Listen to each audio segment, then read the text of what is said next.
दोस्तों, मेरा नाम राहुल खन्ना है और मैं अस्मिता थिएटर ग्रुप और Rahul Khanna's education through theatre से हूँ। दोस्तों, जिंदगी में एक ऐसा मौका आता है ना, जब आप किसी को देखते हो तो बस आप देखते ही रह जाते हो। और स्पेशली जब आप अपने वर्क प्लेस में हो और आप पहली बार जिंदगी में कुछ सीखने गए हो, तो आपके सामने एक इंसान आता है और आप कहते हो कि नहीं यार, बस यही है यार, ऐसा ही बनना है। कुछ भी हो जाए इनकी तरह बोलना है, कुछ भी हो जाए इनकी तरह दिखना है। कपड़े भी कभी कभी उन्हीं की तरह पहनने का मन करता है, चलना भी उन्हीं की तरह मन करता है, कुछ भी करने का मन करता है यार, जो भी हो वो इन्हीं की तरह हो। आज मैं बातों बातों में आपको जिनसे मिलवाने वाला हूं, उनका नाम लेते समय भी मैं क्या, आज जितने लोग मेरे अस्मिता थिएटर ग्रुप से मुझे सुन रहे हैं, मुझे देख रहे हैं, उन सबके कहीं ना कहीं उनके जहन में वो एक रिस्पेक्ट वर्ड या उससे भी ज्यादा हम सबकी आंखों के सामने आ जाता है और वो इंसान हूबहू हमारे सामने आके खड़ा हो जाता है। मैं बात कर रहा हूं the one and only Viren Basoya ji की। हम उनको वीरेन भैया कहकर बुलाते हैं। चाहे अंबेडकर गांधी हो, चाहे कोर्ट मार्शल हो, चाहे एक मामूली आदमी हो, आप नाटकों का नाम लेते जाएं और ये लिस्ट इतनी लंबी है कि शायद ही इसमें जितने भी उनके किरदार हैं उनको कभी भी भुलाया जा सके। मुझे आज भी याद है ऑडियंस कैसे वीरेन भैया के एकदम पीछे पड़ जाती थी नाटक के बाद और उनसे बातचीत करने की कोशिश किया करती थी। तो वीरेन बसोया हम अस्मिता थिएटर ग्रुप के हर एक एक्टर के लिए शायद ज्यादा बड़ी बात हो जाएगी, लेकिन आप जैसे भगवान को देखते हो ना, वैसा ही कुछ कुछ हम उनको एक्टिंग में देखते हैं। जिस तरीके की एक्टिंग उन्होंने की है, और सिर्फ उन्होंने नहीं की, ना जाने अपनी कितनी जनरेशन्स को वीरेन बसोया भैया ने एक्टिंग सिखाई भी है। अरविंद गौड़ सर के एक उन स्टूडेंट्स में से एक है जिन्होंने दिल्ली से मुंबई की जो यात्रा की और उसके बाद थिएटर, फिर मुंबई, फिर फिल्म्स, और फिल्म्स बनाने के बाद एक अपने ही थिएटर की एक दूसरी यात्रा भी शुरू हुई है। तो आज मुझे बहुत खुशी हो रही है आप सबसे मिलवाने के लिए वीरेन बसोया भैया को, और मैं वीरेन भैया से बात करने की कोशिश करता हूं। और okay, I'm just seeing if Viren भैया is here. ओके, वीरेन भैया अभी हमें बस ज्वाइन बैक कर लेंगे। So guys, I know Viren भैया का नाम आते ही आपके पास बहुत सारे सवाल आ जाएंगे, क्योंकि आपने बहुत वक्त उनके साथ गुजारा है। और मैं यहाँ पे जितने लोगों को भी देख रहा हूँ उसमें से बहुत सारे ऐसे लोग हैं जो वीरेन भैया के साथ ऑलरेडी बहुत सारा काम कर चुके हैं। उनके साथ स्टेज शेयर करना ही अपने आप में एक बहुत बहुत बहुत बड़ी बात थी। और मुझे बहुत खुशी होती है कि मैंने उन तमाम नाटकों में उनके साथ काम किया, उनके साथ स्टेज शेयर किया, और नाटक में खड़े खड़े भी हम कभी कभी बस उनको एक्ट करते हुए देखा करते थे और अपना कैरेक्टर हम हमेशा भूल जाया करते थे। और ये जो मैं आज बोल रहा हूँ ना, ये एक बच्चा होता है ना, जो जैसे शाहरुख खान, सलमान खान उसको ऐसे फिल्म में एक सुपरस्टार की तरह दिखते हैं, ऐसे ही वीरेन बसोया भैया हम सबको अस्मिता थिएटर ग्रुप में, और हर एक इंसान जिसने भी उनका नाटक देखा है उनको एज अ फैन ही हमेशा देखा गया है, एज अ सुपरस्टार ही हमेशा देखा गया है। आई नो आपके पास बहुत सारे क्वेश्चंस हैं। आई एम जस्ट सीइंग, मैं वीरेन भैया को अगर यहाँ पर देख पा रहा हूं। ओके, वीरेन भैया इज नॉट हियर अभी।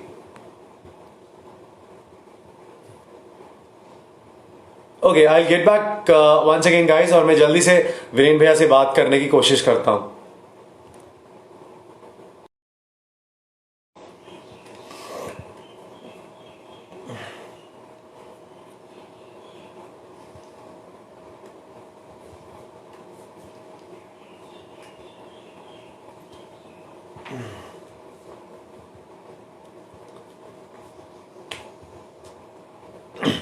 सॉल्ट एंड गाइज, अब फाइनली वी आर हेयर, और ये मैंने वीरेन भैया से, टेक्निकल ग्लिच हो जाता है बीच में।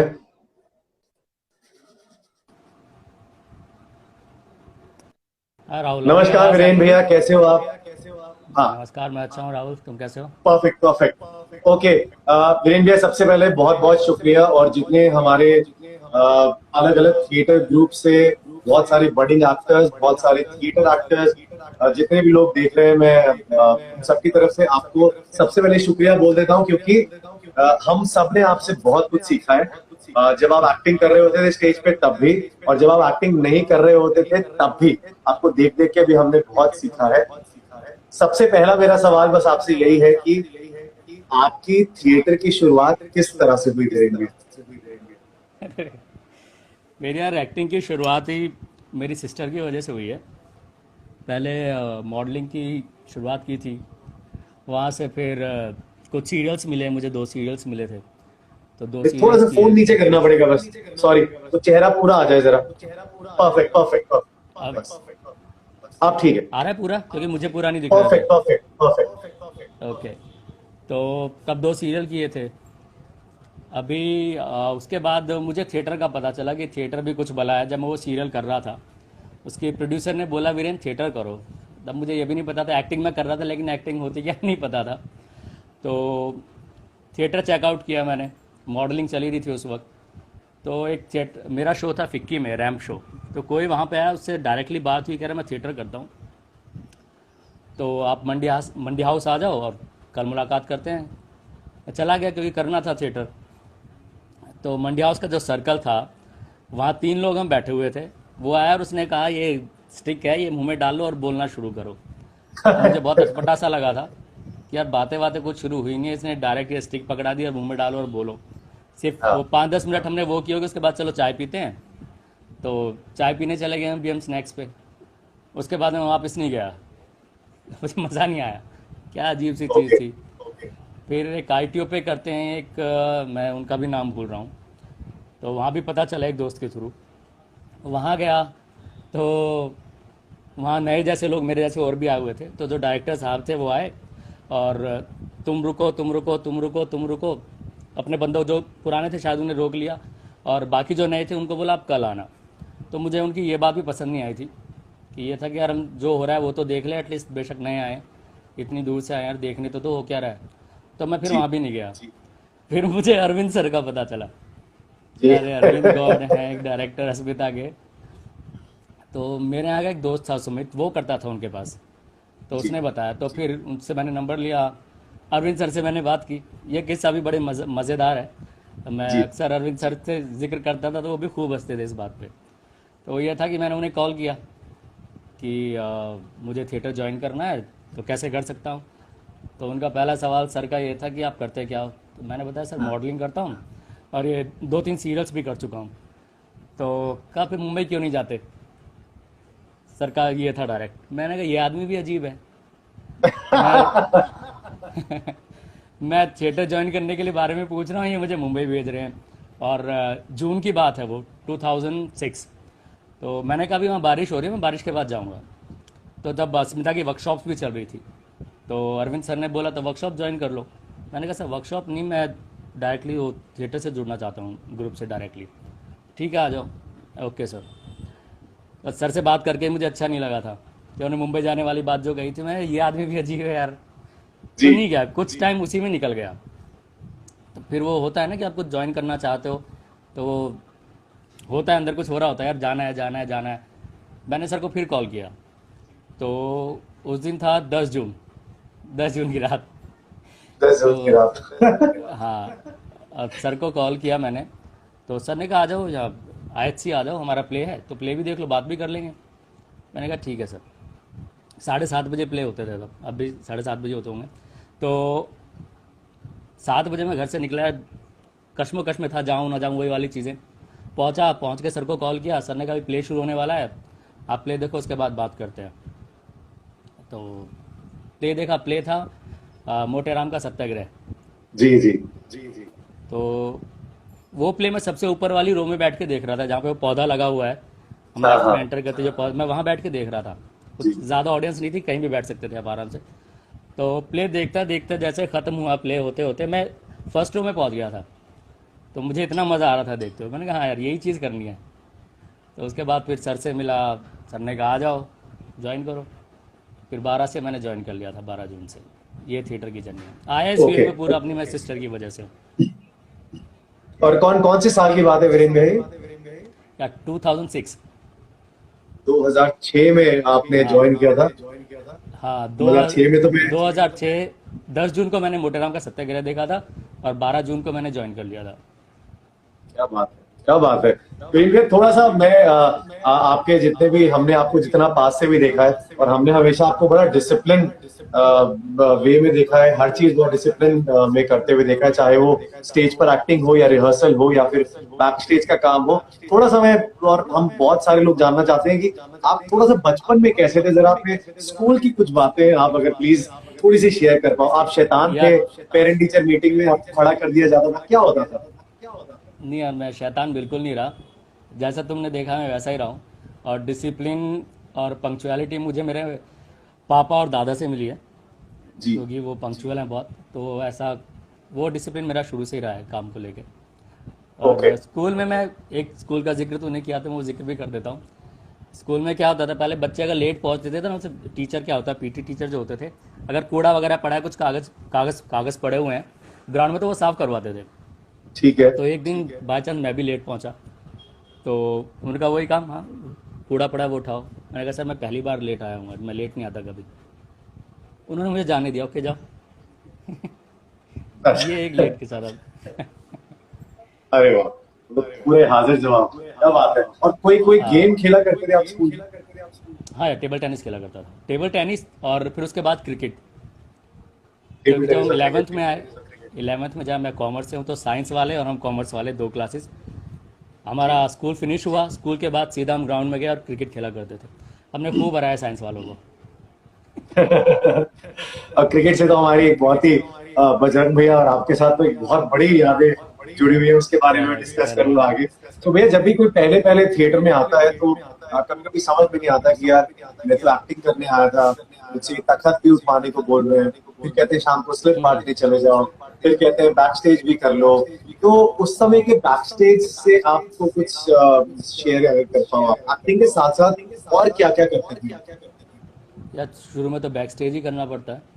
आप क्योंकि आप आए हो ऑलरेडी, एक कास्ट आपके पास है, तो कोई नया एक्टर आए उसे कोई चांस नहीं देगा, जी। क्योंकि पहले से एक चीज़ रेडी है। तो थिएटर में ये भी ज़रूरी है, पेशेंस बहुत ज़रूरी है। अगर आप पेशेंस नहीं है आपके अंदर, तो आप थिएटर मत ज्वाइन करो यार। क्योंकि अरविंद सर हमेशा एक बात करते थे कि जो ये रो में सामने बैठे हुए हैं लोग, जो सामने एक्टर को देख रहे हैं, वो बहुत प्रीशियस टाइम है आपका। और बदकिस्मती से मैक्सिमम एक्टर ये बात नहीं समझ पाते हैं। वो सोचते हैं कि हम जब सामने जाएंगे तभी हम करेंगे, बट पीछे जो चल रहा होता है ना, अगर वो टाइम वो सही से बिता दें, सही से सीखते हुए, तो वही वाली बात है, जब वो सामने आएंगे तो सर को और अच्छा लगेगा। अपने स्टूडेंट से भी यही बात बोलता हूँ, क्योंकि वो प्रिपेयर हो रहे होंगे उस मोमेंट पे। बदकिस्मती ये है कि जब हम स्टेज पे आएंगे हम तभी प्रिपरेशन शुरू करते हैं, जो कि नहीं होनी चाहिए। और बैक स्टेज मैंने बहुत किया अस्मिता में, वो तगत भी उठाए हैं। मंडी हाउस से हम आई टी ओ से मंडी हाउस लेके जाया करते थे, दो दो तगत, दो दो लोग उठा के जाते थे एक साथ। बहुत बैक स्टेज किया है, बहुत। और और करना चाहिए आपने पर हाँ जी जी, प्लीज प्लीज, आप कुछ कह रहे थे? हाँ ना, बोलो बोलो बोलो तुम। मैं कह रहा हूँ कि हम में से शायद ही आप में से, आपको शायद हम लोगों ने स्लिप बांटते हुए हमने शायद नहीं देखा, लेकिन हमने बहुत सुना है कि आप भी एनएसडी के बाहर, श्री राम सेंटर के बाहर या तो खुद भी स्लिप्स बांटने जाया करते थे, या आप ना पूरी ड्यूटी लगाया करते थे। अब तुमने जाना है, अब तुमने जाना है, अब तुमने जाना है, अब तुमने जाना है, तो सिस्टमैटिक आप वे किया करते थे उस समय। हाँ यार, वो ज़रूरी भी था। और दूसरा ये, स्लिप शायद मैंने उतनी नहीं बांटी है जितना सेट को लेके मैंने किया है। दूसरा, जो हम न्यूज़पेपर में भेजते थे, तो सर ने मेरे साथ दो तीन लोगों की वो ड्यूटी लगाई थी, वो रिस्पॉन्ड नहीं करते थे। जी। तो मैंने कहा ठीक है साइड में जाओ, मैं अकेला कर लूँगा। तो आईटीओ पे थे, सीपी जाता था बाय बस तब, तो सारे ऑफिस में इंडिविजुअली मैं जाता था, पब्लिसिटी के लिए दे के आता था। तो ना, काम और तो वीरेंद्र करते भैया, रहते हैं। और वीरेंद्र भैया आपका कैसे सिस्टम रहता था, कितने बजे आपको रिपोर्ट करना होता था, और रिपोर्ट करते ही फिर एक्सरसाइजेज होती थी, फिर रिहर्सल्स कैसे होती थी, थिएटर का एक दिन कैसा होता है जो आपने जिया है अपने थोड़ा सा पुराने वक्त में, अगर मैं आपको ले जाऊं? या थिएटर हम 4 बजे शुरू करते थे, जो हमारा जनरल टाइम होता था, 4 से 10। फिर वो टाइम थोड़ा चेंज हो गया। 4 बजे पहुंचते थे। वहाँ की साफ़ सफाई जो कर रहा होता, जिसकी ड्यूटी होती थी, वो झाड़ू और पानी से धोता था उसको। उसके बाद हम एक्सरसाइज शुरू करते थे। करीब 1 घंटे वो एक्सरसाइज चलती थी, वॉइस एक्सरसाइजेस। उसके बाद फिर कोई जो अगर प्ले है कोई, तो उसके अकॉर्डिंग वो रिहर्सल शुरू होती थी। जब तक सर नहीं आते थे तो मैं रिहर्सल कराता था। और एक बहुत ही गंदा टाइम रहा है, क्योंकि मैं जल्दी इंचार्ज बन गया था अस्मिता का। मैं जी, 2006 में आया, 2007 में मैं इंचार्ज बन गया, तो और ज़्यादा ड्यूटीज़ आ गई। तो उस जी, मोमेंट पे सबसे गंदी चीज़ मुझे लगती थी कि लोग टाइम पे नहीं आते थे। जी, तो सबसे ज़्यादा जो मुझे बुरी चीज़ वहाँ लगती थी कि लोग टाइम पे नहीं आते, सर भी बोलते थे, मैं भी बोलता था इंचार्ज। तो वो टाइम मेरा बहुत काफ़ी टाइम तक मैं उसको कंट्रोल नहीं कर पाया था अपने जहन में कि यार मैं जी, क्यों, मेरा टाइम क्यों वेस्ट हो रहा है, मेरा टाइम क्यों वेस्ट हो रहा है। तो कुछ महीने महीने लगे उस चीज़ को, कुछ महीने बाद वो चीज़ मैंने निगलेक्ट कर दी। फिर जिसे आना है आओ, जिसे नहीं आना है नहीं आओ, वो चीज़ मैंने फिर वो ड्रॉप कर दी। मैंने सर को बोला सर वो नहीं हो पाएगा। तो फिर वो चीज़ मैं अपने ऊपर लगाने लगा, क्योंकि उनकी वजह से मैं कभी लेट नहीं आया कि यार वो लेट आ वेरी रहे हैं, ट्रू, मेरे सारे सारे एक्टर्स लेट आ रहे हैं स्टेज, तो मैं बाद में लेट आऊँ, नहीं, ऐसा मैंने कभी नहीं किया। तो फिर मैं आके वो अपने ऊपर वो कॉल करना मैंने सबको बंद कर दिया था। फिर लोग अपने आप धीरे धीरे अपने आप आए। वो चीज़ मुझे अभी पता नहीं अभी क्या है, अभी भी लोग टाइम पे हैं या नहीं। क्योंकि क्या फ़र्क पड़ता है, आप सारे लोग अगर टाइम पे हो, आप 10 एक्टर हैं, 10 एक्टर आप 4 बजे हो, तो उस मोमेंट पे जो एनर्जी क्रिएट होती है वो अलग होती है। चार जी, एक्टर आ गए, दो नहीं आए, 3 वेट कर रहे हैं ना, एक्सरसाइज में माहौल बनता है ना, रिहर्सल में उस तरह का इम्पैक्ट पड़ता है। तो अभी भी मैं उन एक्टर्स को बोलना चाहूँगा, क्योंकि उनकी वजह से बहुत सारी चीज़ें अफेक्ट होती हैं, जी, वो नहीं होनी चाहिए। क्योंकि थिएटर एक पूरा एक जैसे परिवार होता है, तो आप 10 लोग हैं, 10 लोगों के साथ ही वो चलेगा। और वो बहुत वो एनर्जी कमाल की होती है, क्योंकि आप शुरुआत कर रहे हो ना, आप शुरुआत ही डल कर रहे हो, यार मैं उसका वेट कर रहा हूँ, अभी उसका वेट कर रहा हूँ। तो वो चीज़ मुझे पसंद नहीं है। और ये मैं अपने आवारा में भी नहीं रखता हूँ। आवारा में पंक्चुअलिटी पे सबसे ज़्यादा वो है, और उसके जो टाइम पे नहीं आता मैं फ़ाइन भी लगाता हूँ। जी, और 6 से पहले लोग आ जाते हैं, सबसे बड़ी खासियत। जी, जी, मेरा 6 से 9 का टाइम है, 6 बजे लोग आ जाते हैं, तो वही मैं चाहता हूँ कि फ़ाइन की ज़रूरत ना पड़े यार। जी, आपकी खुद की, आप खुद आए इस फील्ड में, कोई आपको सर या कोई आपको ज़बरदस्ती नहीं लेके आया, अरे चलो राहुल, चलो वीरेन, थिएटर करो। नहीं भाई, हम इतने मैच्योर हैं, हमने खुद डिसीजन लिया है। और आपने वेरी डिसीजन ट्रू, लिया तो यार आपको वो करना पड़ेगा, उसके लिए आपको एफर्ट करना पड़ेगा। आपकी वजह से दूसरा फैक्ट नहीं होना चाहिए। Very true, very true. और वीरेंद्र भैया जैसे थिएटर में आते हैं तो बहुत 4 बजे वो एक्सरसाइज और उसके बाद पसीना बहाना, फिर उसके बाद स्क्रिप्ट रीडिंग सर्कल में बैठ के करना, एक एक शब्द पर काम करना, डिक्शन पे काम करना, और ये सब हो जाने के बाद जब पहला नाटक मिलता है ना, तो मतलब बहुत खुशी होती है। पेरेंट्स को बुलाते हैं। आपने कहा आपने अपनी सिस्टर की वजह से पूरा का पूरा थिएटर स्टार्ट किया। आपका पहला नाटक कौन सा था और पहला कैरेक्टर क्या था, और उस समय कैसा लगा आपको, और इसकी तैयारी आपने कैसे की थी उस कैरेक्टर की? यार तैयारी के बारे में नहीं बता सकता, बहुत सिंपल सी जी, बात है, नया बच्चा क्या तैयारी करेगा। सर भी इतनी जी, जल्दी काम नहीं करते हैं। पहले नाटक में तो मुझे पहला डायलॉग जो मिला वो था लोग बाग। लोग बाग में जो ओके, लास्ट वाली स्टोरी है, नेवर टू लेट, हाँ, ध्यान होगा तेरे को। तो हाँ, नेवर हाँ, टू लेट में सबके एक एक डायलॉग होते हैं, कोरस जो खड़ा होता है स्टेज पे। अरे बाप रे, तो वो मुझे एक डायलॉग मिला था, वो था कि वक्त है अभी भी हंसी के लिए, खुशी के लिए। तो वो मेरा पहला डायलॉग था स्टेज का। वाह, वो वक्त है अभी भी हंसी के लिए, खुशी के लिए, अभी भी वक्त है हाँ, बात करने के लिए। वाह, तो वो क्या मेरा क्या पहला डायलॉग था नाटक, और स्टेज पे। वहां से लेकर फिर आगे कंप्लीट जर्नी। और ये अब इतने इतने सालों के बाद, मैं तो साल भी नहीं गिन पा रहा हूँ कितने साल हो गए आपको काम करते हुए। अब आपके सामने जब कभी भी नाटक की कोई स्क्रिप्ट आती है, या जैसे अगर मैं नाम लूं, बहुत सारे ऐसे नाटक हैं जो, एक तो होता है कि पहले बन चुके हैं तो एक दिमाग में एक आइडिया रहता है, लेकिन बहुत सारे नाटक ऐसे हैं फॉर एग्जांपल जो आपके सामने ही बने हैं। अगर मैं लहरों के राजहंस की बात करूं, वो आपके सामने ही प्रिपेयर हुआ, मैं भी देख रहा था आपको सामने से। या अंबेडकर और गांधी, आई थिंक मैंने आपको गांधी सबसे पहले करते हुए देखा है, और फिर आपके साथ बजरंग भैया को करते हुए देखा है। तो जब पहले कोई ऐसा नाटक आता है, और आप कैसे स्क्रिप्ट रीडिंग और कैरेक्टर की तैयारी किस तरीके से आप करते हो? अब तूने गांधी का जिक्र किया है, अम्बेडकर और गांधी का, तो उसी से शुरू करता हूँ।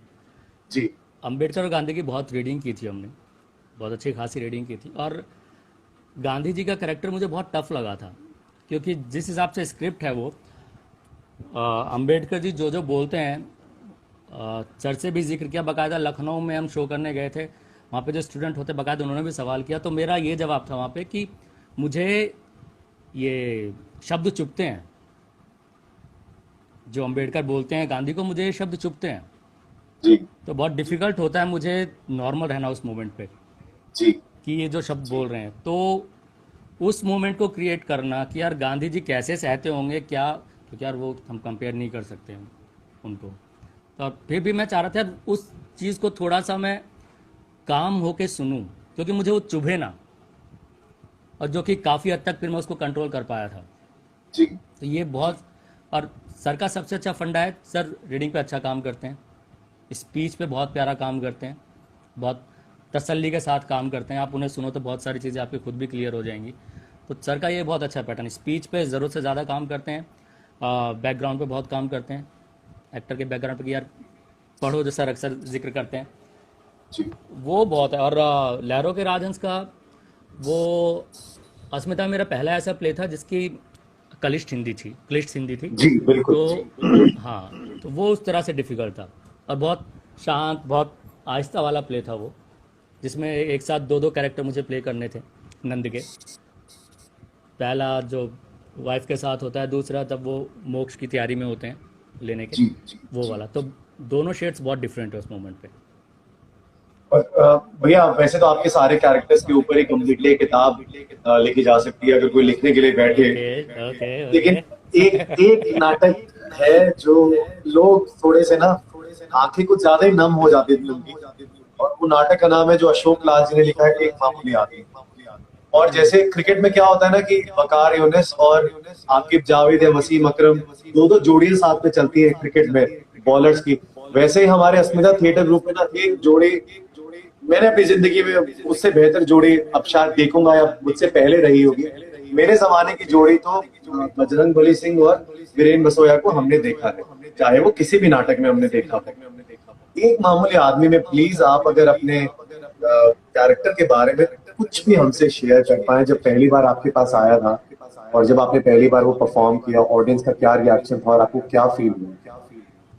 ये तूने बहुत गलत प्ले छेड़ लिया।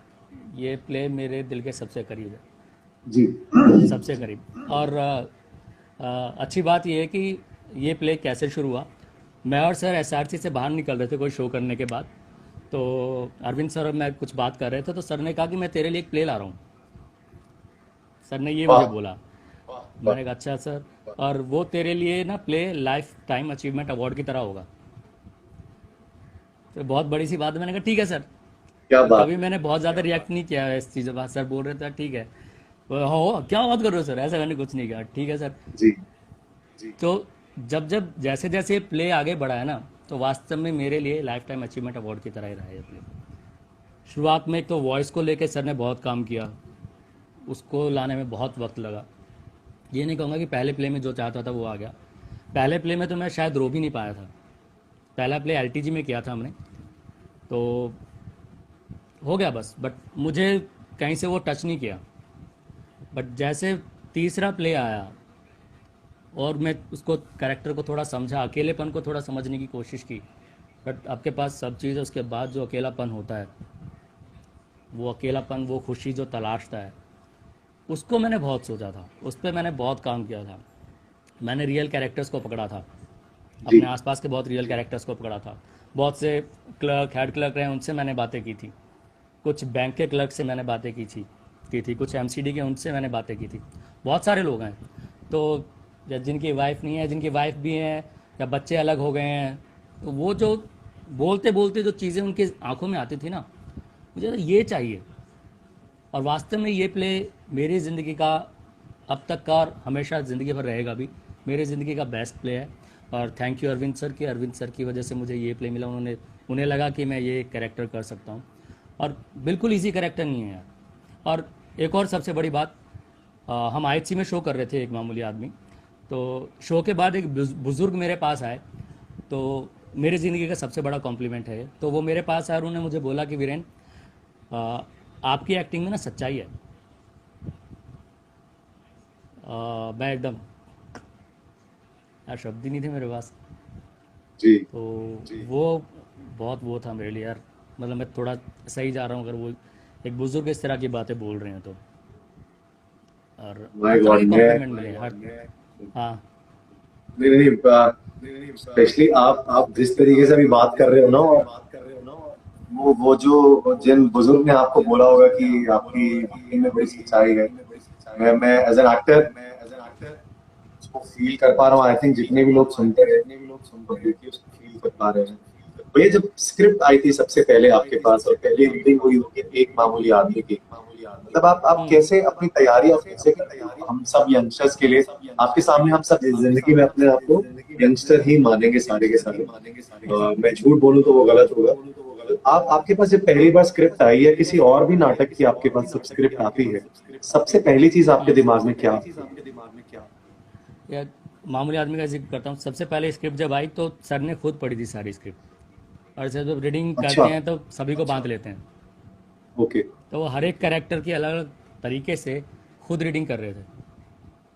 और तूने भी इतने टाइम से सर को सुना होगा, सर जब किसी प्ले की रीडिंग करते हैं ना तो वो सबको ना A to Z सबको बांध लेते हैं, हर कैरेक्टर को वेरी ट्रू। डिफ्रेंशिएटली वो पोर्ट्रे करते हैं। तो वहाँ से वो इंटरेस्ट बन गया पहले ही। फिर धीरे धीरे धीरे धीरे हर, और दूसरा ना मेरा प्ले जो भी मैं पिक करता हूँ एज एन एक्टर या एज ए डायरेक्टर में बात करूँ, तो प्ले ना टच करना चाहिए किसी भी मोमेंट पे। पूरा प्ले ऐसा नहीं होगा पूरा एकदम टच होगा, कहीं कहीं कुछ चीज़ें ऐसी होती हैं जो आपको छू जाती हैं। तो ये प्ले वही था कि बहुत ही सादगी के साथ, इसमें कुछ बड़ा नहीं था, कुछ वो नहीं था कि कोई हीरो बनने की कोशिश कर रहा है, कुछ नहीं। एक बहुत सिंपल सी लाइफ थी, साधारण बिल्कुल। और साधारण लाइफ ही असाधारण होती है, एक बहुत बड़ा फैक्ट है। बहुत ही हर लेवल को ना, जैसे हम शोले मूवी का जिक्र करते हैं, हर चीज़ बहुत बारीकी के साथ, सेम इसमें वो चीज़ है। हर कैरेक्टर के लिए बहुत चीज़ है, सब कुछ है। तो वो किसी भी स्क्रिप्ट को उठाने से पहले मैं ये चीज़ ज़रूर देखता हूँ। वहाँ तो सर देखते थे तो कुछ वो ही नहीं होता था, हाँ सर ने बोल दिया ये, हाँ तो ये, और होना ही जी होता है वो। अभी जी। भी जैसे कि स्क्रिप्ट को चुनता हूँ तो बहुत एहतियात के साथ चुनता हूँ मैं, कि कुछ कहने को है या नहीं है। चाहे वो हंसी मजाक के लहजे में हो, कॉमेडी के लहजे में हो, या जैसे गाय है सटारिकल वे में हो, सिंपल वे में हो। तो अभी मेरा ये है कि वो चीज़ कहीं ना कहीं कह पा रहा हूँ जो नहीं कही गई है, और कैसे कह सकता हूँ, वो मेरा सबसे बड़ा पॉइंट है। जी जी। Okay okay. और क्योंकि जब भी स्क्रिप्ट सबके पास आती है तो सबके अपने अपने प्रोसेस रहते हैं, लेकिन आपने बहुत ही एक अच्छे वे में हमें समझा दिया कि आपका प्रोसेस क्या रहा है स्क्रिप्ट के लिए। ओके भैया, ये मैं थोड़ा सा डिटेलिंग में बस बात कर रहा हूँ। अब आपके पास स्क्रिप्ट आ गई और अब आपको उसको पहली बार फ्लोर पर लेकर जाना है, और जिसको हम क्लासरूम प्रोडक्शन भी बोला करते हैं। और एक क्लासरूम प्रोडक्शन मैंने आपका देखा है जिसमें हम लोग ना, सॉरी मैं वर्ड यूज कर रहा हूँ, मैं था, सूरज था, गौरव मिश्रा था, अनीश भी था, देवेश भी था, एवरीबॉडी वाज देयर, हम सब एक साथ थे। हम पागल हो गए थे। ऑपरेशन 3 स्टार का क्लासरूम प्रोडक्शन हमने देखा था। अरे ठीक है, जिसमें आप सनकी का कैरेक्टर करते हो, और क्या कमाल सनकी का कैरेक्टर आपने किया था। बजरंग भैया एसपी कर रहे थे और बाकी तमाम टीम थी। आई थिंक मास्टर जी उसमें पाहुजा किया करते थे, और राज भी आई थिंक हवलदार उसमें कर रहे थे। और इसके बाद हमको ये करने को मिला।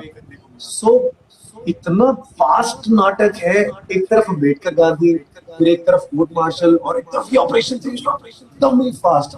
तो इसके बारे में आपके मन में कुछ हो कि उसकी तैयारी पहली बार कैसे हुई थी सर के साथ? पहले एक बात शेयर कर लूँ, तूने नाटकों के नाम लिए तो मुझे भी जहन में आ गया। मेरी सबसे बड़ी अच्छी बात क्या रही है अस्मिता में, कि मुझे ना बहुत डिफरेंट डिफरेंट कैरेक्टर्स करने को मिले हैं। जी मेरे तुम कैरेक्टर्स उठाओगे ना तो हर कैरेक्टर पिछले से अलग है, जी बिल्कुल अलग है। और मैं बहुत लकी हूँ इस चीज़ में कि मुझे अलग अलग तरह के अलग अलग इमोशंस पोर्ट्रे करने का मौका मिला अस्मिता में। ये जो प्ले है, इससे पहले मैं 3 लोगों का देख चुका था, जी OTS जो है। क्योंकि जब फेस्टिवल में 2006 में आया था तब भी देखा था, तब भी किया था। फिर हाशिम भाई ने भी किया था, फिर जी रावत ने भी किया था। तो इसकी हमने रीडिंग बहुत की, बहुत इंजॉय किया है इसके प्रोसेस को हम सब ने ना। और हर किसी को ये होता है सन की ना मूवमेंट जो है इसकी ना बहुत प्यारी हैं, डायलॉग्स इतने प्यारे हैं। और एक क्या होता है, शुरू शुरू में जब एक्टर आता है तो वो सिर्फ सनकी को देखता है। हम भी जब आए थे तो यार ये सनकी भाई क्या कर रहा है यार, एक मेंटेलिटी होती है यार, क्या क्या क्या, काश मैं करूं, काश मैं करूं। तो सर ने उस वक्त काफ़ी 4 ग्रुप बनाए थे इसी तरह से। तो उन 4 ग्रुप ने वो क्लासरूम प्रोडक्शन जिसकी तू बात कर रहा है, तो उसमें मैं सनकी तब उस मोमेंट पे किया था। और एकदम बिंदास। और दूसरी बात, हमारी जो टीम थी वो बहुत प्यारी थी। वो टीम हर किसी को, एक दूसरे को सपोर्ट करती थी, सबसे बड़ी जी खासियत। क्योंकि हम 20 के करीब कुछ लोग थे उस मोमेंट पर जो एक साथ आए थे। मैं हो गया, बजरंग हो गया, ऐसे काफ़ी लोग थे। तो वो हम लोग ऐसे थे, एक दूसरे को सपोर्ट करते थे। जो भी हम रिहर्सल, उससे पहले हमने कोर्ट मार्शल किया था, इन हाउस प्रोडक्शन। तो ये ये बहुत सही चीज़ थी। हम एक दूसरे को अप्रिशिएट भी करते थे और बुरा भला भी कहते थे, यार ये सही नहीं लगा। ओके ओके, और सबसे अच्छी जरूरी भी बात, तो हम बुरा नहीं लेते थे कि यार तू इतना बड़ा एक्टर नहीं है कि मुझे बताए। तो हाँ, तो ये सबसे अच्छी चीज़ थी हमारे बैच की।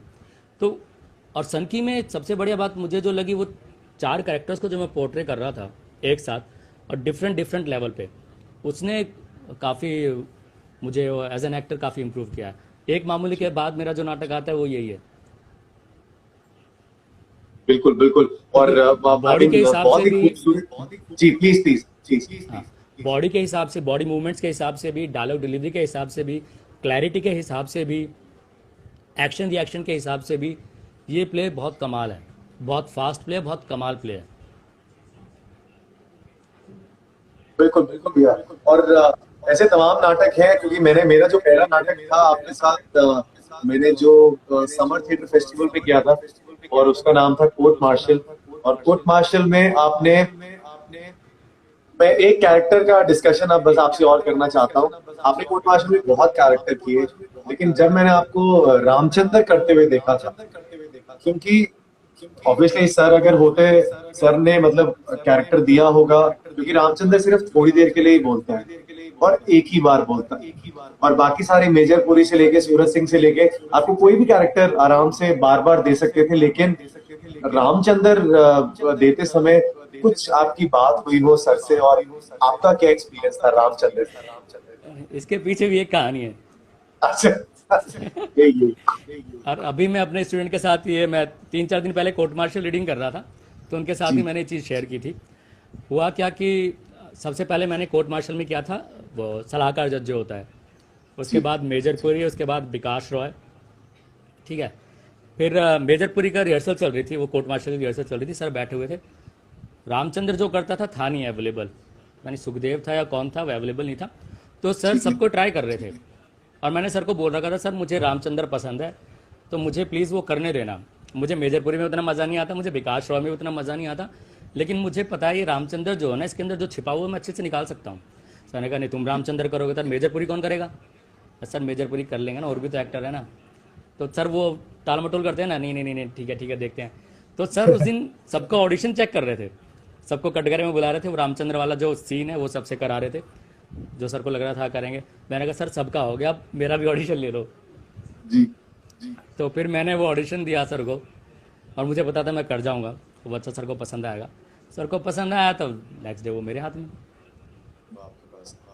और और क्या चलता है भैया, वो जब कुर्सी पे रामचंद्र बैठा रहता है, आई नो सर हमेशा कहते हैं कि रामचंद्र आंखों से बहुत ज्यादा शो करता है, और फिर आगे जाकर के उसकी पूरी कहानी निकल जाती है।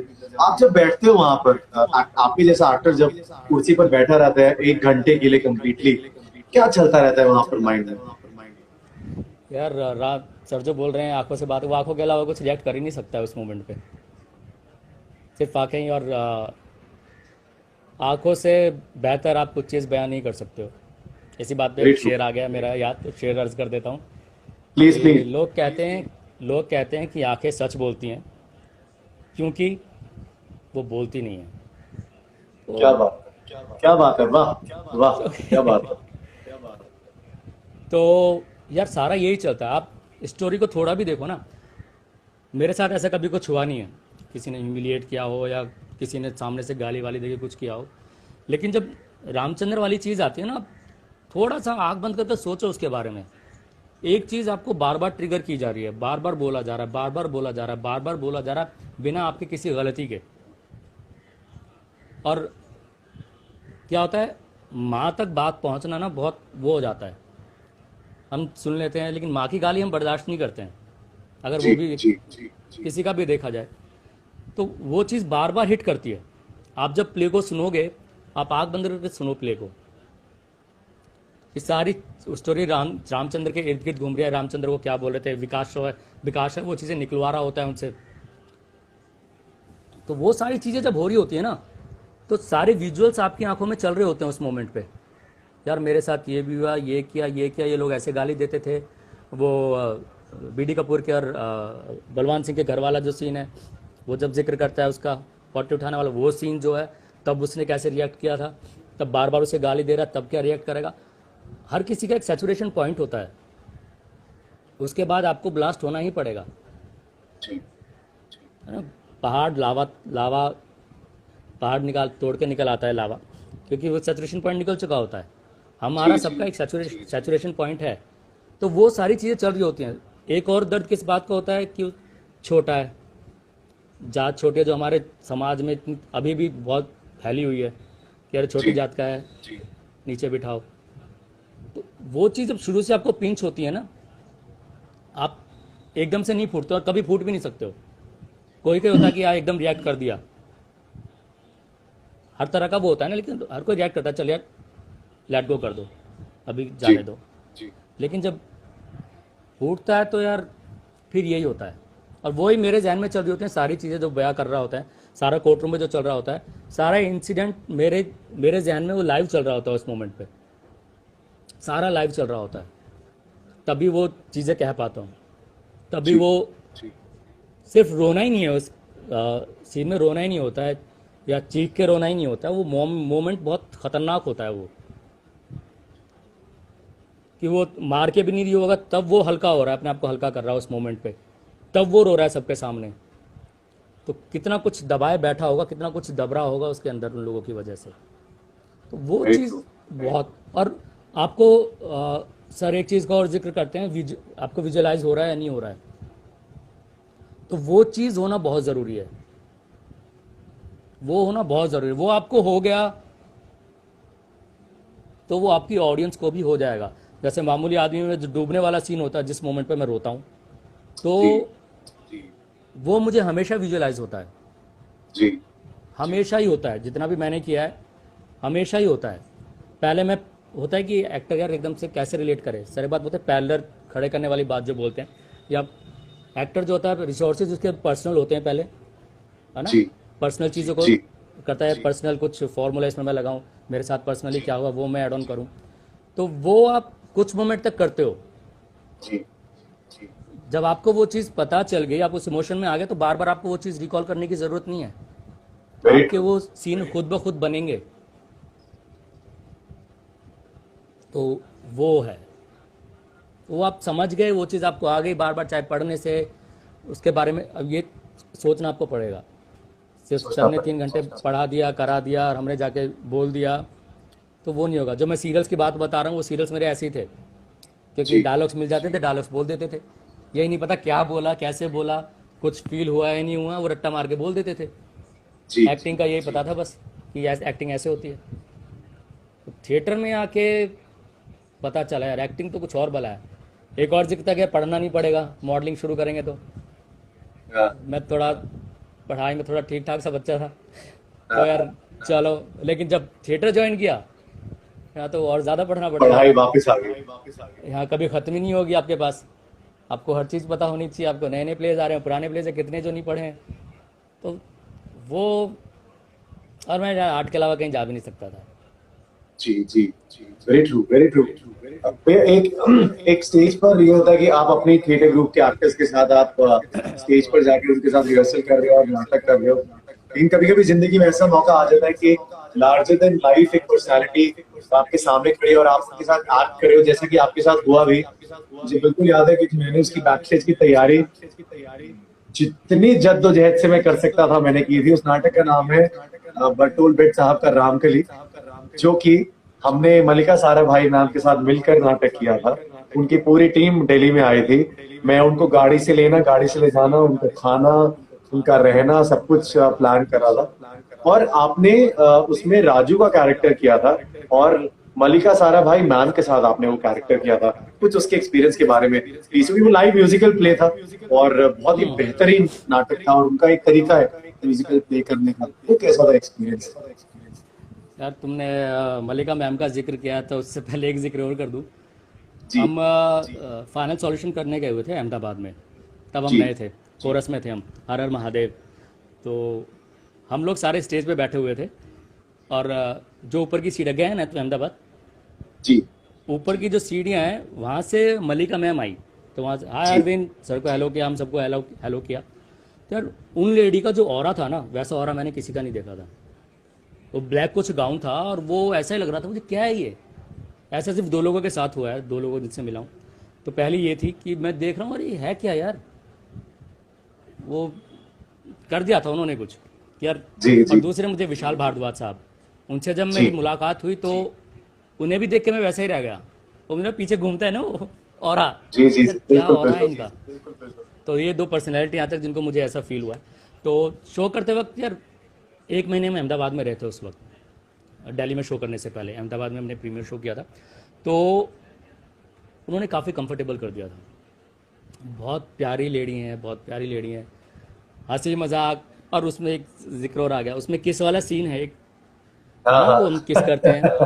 तो रिहर्सल कर रहे थे, तो पकड़ा, किस किया, हाथ पे किस करते हैं हम लोग। तो उसके बाद सीधा राजू का डायलॉग है, मज़ा आया। जी जी तो तो वो शर्मा जाते, ऐसा कुछ है शायद। तो बोलती हैं अरे वीरेन करोगे तब पता चलेगा ना। Oh my God. अच्छा तो सब बसते हुए और मैं लाल यार, इतनी बड़ी पर्सनैलिटी ये बोल रही है। तो मैं ब्लश ही करने लगा था वहाँ पे। तो उन्होंने बहुत जी जी कंफर्टेबल किया, बहुत ज़्यादा, हर तरह से। डायलॉग के साथ, जब उनके साथ गाने करते थे तब के साथ, जब उनके साथ डांस रिहर्सल चल रहा होता था तब के साथ। और मुझे कहीं ऐसा नहीं लगा अरे इतनी बड़ी पर्सनैलिटी हैं मलिका जी। तो मुझे कहीं उन्होंने ये चीज़ फील नहीं होने दी, कहीं भी नहीं। वो दिखता भी है यार स्टेज ये पर बड़े बड़े एक्टर जब। की खासियत भी होती है, ये बड़ी बिल्कुल बिल्कुल पर्सनैलिटी भी। जो होती है उसकी खासियत भी होती है। जैसे फारूक शेख साहब के साथ काम किया तो उन्होंने मुझे बिल्कुल फील नहीं होने दिया जी कि यार इतने बड़े एक्टर हैं। और एक चीज़ और मैं कहना चाहूँगा हर एक्टर के लिए, ठीक है कितनी भी बड़ी पर्सनैलिटी आपके सामने हो, अगर आप अफेक्ट हो गए उससे तो आप अपना कैरेक्टर शायद भूल जाओगे, या अपने कैरेक्टर को ओके उतना फीसदी नहीं दे पाओगे। क्योंकि वो कहीं ना कहीं आपके जहन में डर होगा, यार इतना इतना बड़ा एक्टर यार मैं कैसे कर पाऊंगा या कैसे करूँगा, वो डर आपको खा जाएगा। तभी है ना, हाँ आप मिल लिए, वो एक्टर हैं, मैं आपका को एक्टर हूँ ना, जो हमारा कैरेक्टर है उसे करो। जी वो चीज़ बहुत ज़रूरी है। नहीं नहीं, तो वेरी ऐसा ट्रू। मुझे अभी, और ये हाँ प्लीज प्लीज हाँ हाँ, तो मुझे कभी किसी के साथ ऐसा भी नहीं लगा कि यार मैं थोड़ा मुझे कैसे करूँगा, कैसे कर पाऊँगा, कैसे नहीं कर पाऊँगा। बड़े पर्सनैलिटी को लेकर ऐसा कभी नहीं लगा, क्योंकि मल्लिका जी के साथ इतने टाइम से रह रहे थे हम लोग, महीना भर वहाँ पे रहे हैं, तो उन लेडी ने वैसे ही कंफर्टेबल कर दिया था हमें।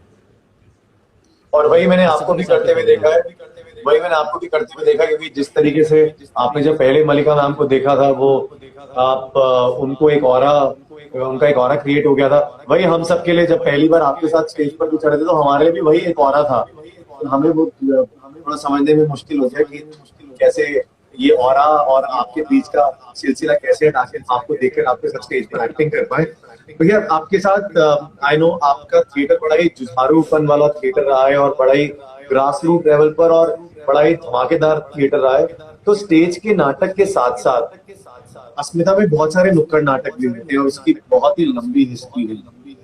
आप हम्म। अगर थोड़े से नुक्कड़ नाटक जो आपने परफॉर्म किए हैं, क्योंकि हमारी वाली जनरेशन ने भी, मुझे वो रोड सेफ्टी वाला नाटक तो बिल्कुल याद है, जहाँ थोड़ा खा भी लिया करते थे अंदर जाके, जो ऑटो एक्सपो में हमने नाटक किया था। उससे बहुत पहले की आपकी और अस्मिता की हिस्ट्री रही है नुक्कड़ नाटकों की। कोई नुक्कड़ नाटक जो आपने पार्टिसिपेट किया हो और बाहर जाकर कुछ गड़बड़ हो गई हो पुलिस के साथ, या कहीं पर वैसे कुछ वैसा याद अरे आता है आपको? है, अच्छा पहला जो नाटक किया था स्ट्रीट प्ले जो मैंने अस्मिता में किया था, वो हटके बच के था, ऑटो एक्सपो में किया था हमने, पहला नाटक ओके जो था ओके मेरा। फिर था टीच इंडिया था। जी टीच इंडिया के बहुत शोज़ किए हैं। और जो तू जिक्र कर रहा है कि पुलिस वुलिस आ गई हो, तो हम साकेत में शो कर रहे थे पीवीआर पे, और काफ़ी भीड़ थी। और वो शो के बाद जस्ट बाद हमारा आईएचसी में शो था, वहाँ पे कुछ ओके फंक्शन चल रहा था, स्ट्रीट प्लेस वगैरह का कुछ। तो शो कर रहे हैं और पुलिस आ गई। अच्छा अरे रोको रोको रोको, बीच में प्ले रुकवा दिया, हम सब अपनी पोजीशन पे खड़े हुए हैं, अरविंद सर का एंटर जैसे करते हैं वो, अरे क्या प्रॉब्लम है आपको, क्या प्रॉब्लम है, आप परमिशन दिखाइए। अरे क्या प्रॉब्लम क्या है, करने तो बच्चा कुछ गलत थोड़ी ना कर रहे हैं, आप परमिशन दिखाइए। सर ने उस पुलिस वाले को तो छोड़ा, ऑडियंस को पकड़ लिया। आप लोग ओके। बताइए, बच्चे कर रहे हैं कुछ गलत कर रहे हैं क्या ऑडियंस सर के साथ? जी नहीं नहीं जी। आप सही कर रहे हैं, ये करो करो करो। वो हमने फटाफट वहाँ पे नाटक ख़त्म किया, क्योंकि थोड़ा सा ही रह रहा था। सर ने कहा यहाँ से भागो, अब निकलो, उस लोकेशन पे पहुँचना है, वहाँ पे भी शो है। जी। तो ये पुलिस का सामना तब हुआ था ओके नुक्कड़ ओके नाटक में। ओके। तो सारी ऑडियंस साथ थी, क्योंकि गलत थोड़ी ना। हाँ हाँ, तो ऐसा कुछ और नहीं हुआ, और बाकी सर मैनेज भी कर लेते हैं, सब कुछ सब पता है। अच्छा, सर आपकी साथ होते आवाज हैं, डॉक्टर शायद वगैरह चली भी गई होते हैं। वीरेन भैया। अभी आ रही आपको है? आप, हाँ, मैं दोबारा ज्वाइन करता हूँ, एक मिनट, मैं दोबारा ज्वाइन करता हूँ। ठीक है, ओके।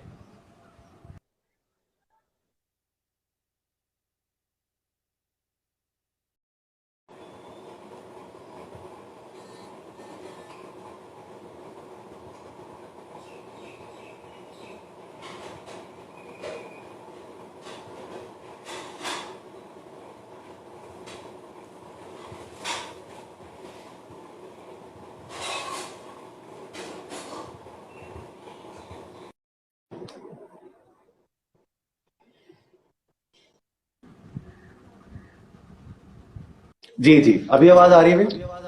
हाँ राहुल। हाँ हाँ, क्योंकि ना आपकी एक भी बात मिस हो गई ना, तो वो मैं चाहता हूँ कि कहीं से भी कोई बात ना मिस हो जाए, कि बाद में हमने सही। फेसबुक पे प्रीमियर भी करना है। ओके, तो ये आपने कौन कौन से नाटक किए, अगर आप एक बार मुझे नाम याद करा पाओ प्लीज। टीच इंडिया हो हटके गया, बचके हो गया, टीच इंडिया हो गया, और मुझे डोमेस्टिक हेल्प, डोमेस्टिक वर्कर्स पर भी आपने नाटक डोमेस्टिक किया हेल्प था। नहीं, नहीं नहीं। Okay okay. क्योंकि अभी भी जितने नाटक है ना, वो कहीं ना कहीं उनका कुछ कुछ अंश हर एक नाटक में दिखता है, जो आप लोगों ने पहले परफॉर्मेंस किए हैं, जितने भी नाटक आपने ओके। पहले परफॉर्म किए हैं। सो भैया, एक दिल्ली में इतने सारे नुक्कड़ नाटक करने के बाद और इतना बखूबी थिएटर में एज एन एक्टर अपनी भूमिका निभाने के बाद, स्टेज के नाटक करने के बाद, फिर एक वक्त आता है जब एक्टर दिल्ली से बॉम्बे के शिफ्ट करने के बीच में थोड़ी सोच और कश्मकश में रहता ही है। आपके साथ वो कैसा था, जब वेन्यू जब आपके दिमाग में आया कि नहीं यार, आप जरा आगे चलते हैं और दूसरे प्लेटफॉर्म की तरफ अपना रुख करते हैं, दिल्ली से बॉम्बे। मतलब मैं पहले से प्रिपेयर था राहुल, क्योंकि मुझे ये था कि अब थिएटर करने के बाद मुझे फिल्मों की तरफ रुख करना है। और जी वो मोमेंट ऐसा कि फिल्मों के लिए आपको ज़्यादातर चांसेस के लिए आपको मुंबई जाना ही पड़ेगा। जी और दूसरा थिएटर ऐसा है, क्योंकि अगर थिएटर में लोग अर्निंग करने लगे ना, एक्टर्स को पैसा मिलने लगे, तो एक ये भी वजह होगी बहुत से लोग शायद मुंबई जाएंगे ही नहीं। जी क्योंकि थिएटर में जो मज़ा आता है मुझे, वो मुझे और किसी मीडियम में नहीं आता। थिएटर में नहीं एक है। अलग ही मज़ा है, वो मैं जी मिस करता हूँ। बट हर किसी को ये था कि अभी थोड़ा आगे बढ़ना है, फिर आगे बढ़ना है, नेचुरल सा प्रोसेस है। और तो वो मेरा डिसाइडेड था कि एक टाइम जब मुझे लगेगा यार, खुद को फील होगा हाँ मैं इतना पक चुका हूँ, मुंबई में स्ट्रगल कर सकता हूँ, सरवाइव कर सकता हूँ, तो फिर मैं निकलूँगा। और सर को मैंने बोल दिया था कि सर अब मैं निकलूँगा। और 2011 में मैं शिफ्ट हो गया था मुंबई। और बट 2011 में सिर्फ मैं 1 महीने जा पाया, तो शो के जी, लिए आता था तो फिर यहीं रुक जाता था। तो 11 महीनों में आपका से आना हार्डली जाना 1 लगा महीने में रहता मुंबई था। रहूँगा। जी हाँ, तो फिर 2012 में फिर मैंने बोला सर अब हर महीने आना पॉसिबल नहीं हो पाएगा, क्योंकि इतना खर्चा भी हो जाता है और वो भी प्रैक्टिकल भी नहीं है मेरे लिए अभी। जी जी मैंने कहा ठीक है। तो फिर मैं मामूली आदमी के लिए आता था सिर्फ। और वो है राहुल, हर किसी का अलग अलग हो सकता है। Very true. मेरा ये था कि यार मुझे जिस दिन लगेगा हाँ अब मैं थोड़ा सा पक गया हूँ, थोड़ा एक्टिंग की थोड़ी बहुत समझ आ गई है, हाँ यार अब मैं थोड़ा समझ सकता हूँ, बात कर सकता हूँ कैरेक्टर्स को लेके, कैरेक्टर्स को पोर्ट्रे कर सकता हूँ बिना किसी सजेशन के, खुद से बना सकता हूँ। तो तब मैंने कहा हाँ यार अब वक्त है, अब निकलना चाहिए। सर को मैंने बोला था कि सर जी अब मैं चलूँगा। तो सर तो वो कहते हैं कुछ दिन और रुको, कुछ दिन और रुको। तो उस चक्कर में पूरा 1 साल निकल गया था। जी जी जी। हाँ। Okay, okay. और सही है। जब जब पहले दिन बॉम्बे पहुंचे थे आप, तो आपने पूरी तैयारी की थी कहाँ रहना है? क्योंकि बहुत बार ऐसा होता है कि हाँ बहुत सारे लोग बॉम्बे चले तो जाते हैं, कि कहीं ना कहीं थोड़ा सा शिफ्टिंग और रहने वहने में जरा थोड़ी प्रॉब्लम भी रहती है। हाँ हाँ, मैंने पहले ही कर लिया था। सुखदेव रह रहा था वहाँ, तो सुखदेव से मैंने बोला कि सुखदेव यार चेकआउट कर कहीं पे, क्योंकि मैं जी शिफ्ट हो रहा हूँ। तो उसने फिर चेकआउट किया। अलग फिर हम दोनों रहते थे, एक ओके साल हम रहे ओके। फिर। हाँ आराम से हो गया था। हाँ, हो और गया। भैया ये थिएटर से बॉम्बे, और बॉम्बे के बाद आपको जब आपकी पहली फिल्म आपको मिली थी, और ऑब्वियसली फिल्म ऐसे नहीं मिल जाती, आपको बड़े चक्कर लगाने पड़ते हैं, आपको कास्टिंग डायरेक्टर से मिलना पड़ता है। तो पहली फिल्म मिलने की, उसका नाम क्या था फिल्म का? किसने डायरेक्ट की थी, और आपको कौन कौन से एक्टर के साथ काम करने का मौका मिला था? थोड़ा फिल्म के बारे में प्लीज आप अगर डिस्कस करें। पहली फिल्म तो मेरी रिलीज ही नहीं हुई, ओके। तब मैं दिल्ली में था। 2010 की बात है वो। जी और कैरेक्टर बड़ा प्यारा था वो। जी तो प्रोड्यूसर अपने बेटे को लॉन्च कर रहे थे, तो डायरेक्टर और प्रोड्यूसर का कुछ पंगा हुआ था। जी प्रोड्यूसर को डायरेक्टर को मेरा काम बहुत पसंद आया था, और वो प्रोड्यूसर मुझे मुंबई में मिले भी थे। मैं एक ऑडिशन के लिए जा रहा था और मैंने देख के मुंह फेर लिया था कि मैं जाके सामने से हेलो करूंगा, वो कहेगा कौन वीरेन। हाँ, जैसे बहुत लोगों के साथ हुआ, बट वही बंदा मेरे पीछे आ गया, हेलो वीरेन। अच्छा ओह। तो ओके। वो बहुत अच्छा इंसिडेंट था। हाँ, इसके बाद ये बदकिस्मती रही है, फिल्म रिलीज़ नहीं हुई। सेकंड मूवी जो हुई थी मेरी जन्नत 2 थी। तो तब हम भट्ट साहब का वो नाटक भी कर रहे थे, लास्ट सैल्यूट। तो उसका ऑडिशन ये इमरान के ऑफिस में दिया था हम लोगों ने। एक तो जी ऑडिशन बहुत प्यारा था वो, मुझे आज भी ध्यान है, यूट्यूब पे भी पड़ा हुआ है शायद वो ऑडिशन। जी तो वो ऑडिशन बहुत प्यारा था राहुल, एकदम काम रिलैक्स, कोई हबड़ तबड़ नहीं, एकदम चिल। मुझे लग रहा था हो जाएगा ये, विदाउट एनी डाउट। जी और जब भी लगा उस वक्त हो गया है। क्योंकि ऑडिशंस क्या होता है, बहुत सी बार ऑडिशंस ऐसे होते हैं कि आपके अच्छे नहीं जाते हैं, जी वह तो एटमॉस्फेयर ऐसा मिलता है या कुछ और चीज़ें होती हैं। क्योंकि हर बार ये ऑडिशन आपका अच्छा जाए पॉसिबल नहीं है, बहुत सी चीज़ें मैटर करती हैं। तो पहली फिल्म जो रिलीज़ की बात करूँ तो जन्नत 2 थी। और जन्नत 2 की खासियत, वो काम बहुत पसंद आया था। कुणाल देशमुख उसके डायरेक्टर थे, और बॉबी जी उसके डीओपी थे। जी विशेष की फिल्म थी वो। और रणदीप था, इमरान हाशमी था, दोनों मेरे दोस्त जो सीन्स थे। 3 दिन तो मैं जी। और रणदीप उठा भागते ही रहे हैं दिल्ली की हाँ गलियों में। हाँ। हाँ, बहुत भागे हैं। और रणदीप कार पे उठा चढ़ना, जोक इधर से करने लगे। कूदना, उधर से कूदना, सब चल रहा अरे था सीन। बहुत बहुत चल रहा था। एक तो मैं एक दीवार से टर्न लेता हूँ, दीवार का सहारा लेके टच पकड़ के बहुत तेज़ भाग रहा होता हूँ, और मेरे जस्ट पीछे रणदीप हुडा होता है। मैं दीवार को टच करके जैसे निकलता हूँ, दीवार गिर गई। जी। थैंक गॉड वो रणदीप को लगी नहीं, अरे बाप और रे। बच गया वो। हाँ, वरना लगती उसको अच्छी खासी।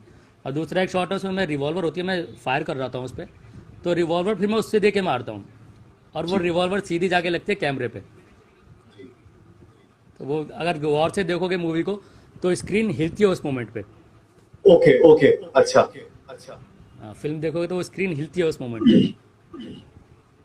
तो पहली फिल्म ये थी जन्नत 2। जी। फिर उसके बाद लिसन आया फारूक शेख साहब के साथ, बहुत मज़ा आया, बहुत बड़ी ज़्यादा स्पेशल मज़ा आया। फिल्म भी रही है।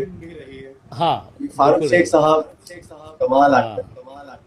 अरे यार, उनका पता ही नहीं चल रहा था कि वो एक्टिंग कर रहे हैं, वो ऐसे ही बैठे बैठे बातें करे जा रहे हैं मेरे से, वही ये हो वही क्या वही रहा मैं है। कह रहा हूँ। जी जी और दूसरा मेरे लिए डिफिकल्ट ये था कि कुछ कैमरे का एंगल ऐसा था कि मुझे उनकी आंखों की बजाय उनके सर पे देखना था। ओके। ये पहली बार ऐसा हो रहा था। एंगल का प्रॉब्लम बहुत होता है चीटिंग करने का सिनेमा में। तो तब यार ये तो बड़ा डिफिकल्ट सा हो रहा है, बट थैंक गॉड जल्दी ये फिल्म में मेरे साथ हो गया, तो मुझे आइडिया हो गया इस चीज़ का भी। तो एक जी उसमें टेक एक्स्ट्रा हुआ था उस वजह से, क्योंकि मैं बोल रहे थे तो मैं उनकी आंखों में देखने लगा। तो बट मेरी वो लुक था ही नहीं, लुक उनके बालों पे था, सर पे था। जी तो जितनी सहजता के साथ वो करते थे ना यार, कमाल। उनसे काफ़ी बातें भी की थी मैंने। और एक्टिंग करते वक्त लग ही नहीं रहा यार वो कुछ एक्टिंग कर रहे हैं कुछ। हाँ, कुछ एक्स्ट्रा एफर्ट था ही नहीं, एफर्टलेस था सब कुछ। तो आपको बहुत कुछ पता चलता है यार ऐसे एक्टर के साथ काम करके, यार बहुत कुछ क्या सीखने को भी लेवल मिला काम होगा, कर। बिल्कुल बिल्कुल बिल्कुल। नो डाउट, नो आप- डाउट। और मैं इसके इसके आगे मैं बस थोड़ा सा आपको लेकर चलता हूँ कि मैं अगर स्त्री फिल्म का नाम लूंगा यहाँ पर तो जब हम सब लोग बैठे हुए थे स्त्री फिल्म देखने के लिए, मैं अपनी मदर के साथ देखने गया था। तो जैसे ही आप आए, ऑब्वियसली मैं थोड़ा डरता हूँ हॉरर फिल्म देखने में, मेरी मम्मा साथ में बैठी थी। तो जैसे ही वो पहली एंट्री आई स्त्री फिल्म में, ओ भाई साहब ये रे मन कर रहा था कि मैं हॉल में बैठ के चिल्लाऊं, क्योंकि आप कभी कभी तो आपको लगता रहता है ना यार ये कैसे बन जाते हैं एक्टर, क्या हो जाता है। और जब आपको पता है इनके साथ आपने परफॉर्म किया और ऐसा लगता है यार यही है हमारे एक्टर। मैंने मम्मी को बताया तो मेरी जो पूरी लाइन थी ना वो बेचारी पागल हो गई, अरे चुप रहो यार पिक्चर देखने में। तो प्लीज स्त्री स्त्री क्योंकि आजकल का एक बहुत ही बड़ा सिनेमा और एक 100 करोड़ के क्लब की जो कम्प्लीटली फिल्म है, उसकी कास्टिंग कैसे रही भैया? किसके थ्रू कास्ट हुए आप, और ऑडिशन कैसा था, और फिल्म की शूटिंग में आपको कैसा लगा? क्योंकि उसकी कास्ट बहुत ही प्यारी कास्ट थी, specially Pankaj Tripathi and the complete team. या कास्टिंग इसकी शिव चौहान ने की थी। और ओके बारिश का मौसम था जब उसने मुझे ऑडिशन के लिए बुलाया, और ऑडिशन मैंने दूसरे कैरेक्टर के लिए दिया था। और अच्छा। शिव का मेरे पास कॉल आया कि आपका ऑडिशन बहुत पसंद आया डायरेक्टर को, तो आपको समझो हो गया वाला कैरेक्टर। फिर कॉल आया कि डायरेक्टर आपको दूसरा ऑडिशन भी चाह रहे हैं, ये पहला सीन जो मैंने किया था। मैं कहा यार दे दूंगा। उस वक्त मेरा गेटअप थोड़ा चेंज था, तो वो वाला ऑडिशन दिया, तो डायरेक्टर ने मुझे उसी के लिए फाइनल किया। अमर कौशिक डायरेक्टर हैं उसके, और बहुत प्यारे डायरेक्टर हैं। उनकी पहली फिल्म थी ये, और लग नहीं रहा था पहली फिल्म है। बहुत मंझे हुए, पूरी टीम बहुत प्यारी थी, एक्टर्स को लेके, आप स्पॉट को लेके, आप कैमरामैन को लेके, सब बहुत प्यारे थे। आके जब मुझे वो सीन डिस्कस कर रहे थे, और चंदेरी में शूट हुआ था, और वो लोकेशन भी बहुत प्यारी थी। वो लग रहा है स्त्री के लिए बनाई गई है वो लोकेशन। जी वो लोकेशन उन्हें बनी बनाई मिल गई, वो स्त्री के लिए बनाई गई थी, वो ऐसी लोकेशन थी वो। और हमारा शूट डिनर के बाद शुरू हुआ था, आई थिंक 11 या 12 बजे के आसपास रात को शुरू हुआ था वो, और 3-4 बजे तक वो चला है शूट। तो बहुत प्यारा रहा, बहुत ही मैं जितनी तारीफ करूँ कम है यार। डायरेक्टर से बिल्कुल लेके, बिल्कुल प्रोडक्शन टीम से लेके, को एक्टर तो मेरे साथ बस वो स्त्री थी, वो आई नहीं, तो उसके बारे में ज़्यादा बता नहीं पाऊँगा। नहीं वो तो हमने देखी है ना एक्चुअली, जो आपके साथ कैरेक्टर था वो तो फिर हम ही देखते रहे कि कहीं पिक्चर हॉल में हमारे पीछे तो नहीं बैठे। तो ऐसा ऐसा कंप्लीटली वो हो गया था। बहुत ही खूबसूरत फिल्म भी रही है। भैया पहली बार जब सेट पर गए थे आपकी पहली फिल्म में, जो रिलीज भी नहीं हुई, या जिसको भी आप अपनी पहली फिल्म मानते हो, तो थोड़ा सा डर लग रहा था? क्योंकि इंडिया में क्या है ना कि हमेशा एक थोड़ा सा कंफ्यूजन है। थिएटर का एक्टर जब भी फिल्म वाले मीडियम में जाता है तो बहुत लोग कहते हैं ओए इतना थिएटर वाली एक्टिंग मत करो, बहुत लोग कहते हैं कैमरा सीखा है, बहुत लोग कहते हैं चिल्ला क्यों रहा है, बहुत लोग कहते हैं कि आंखें क्यों नहीं कंट्रोल हो गई।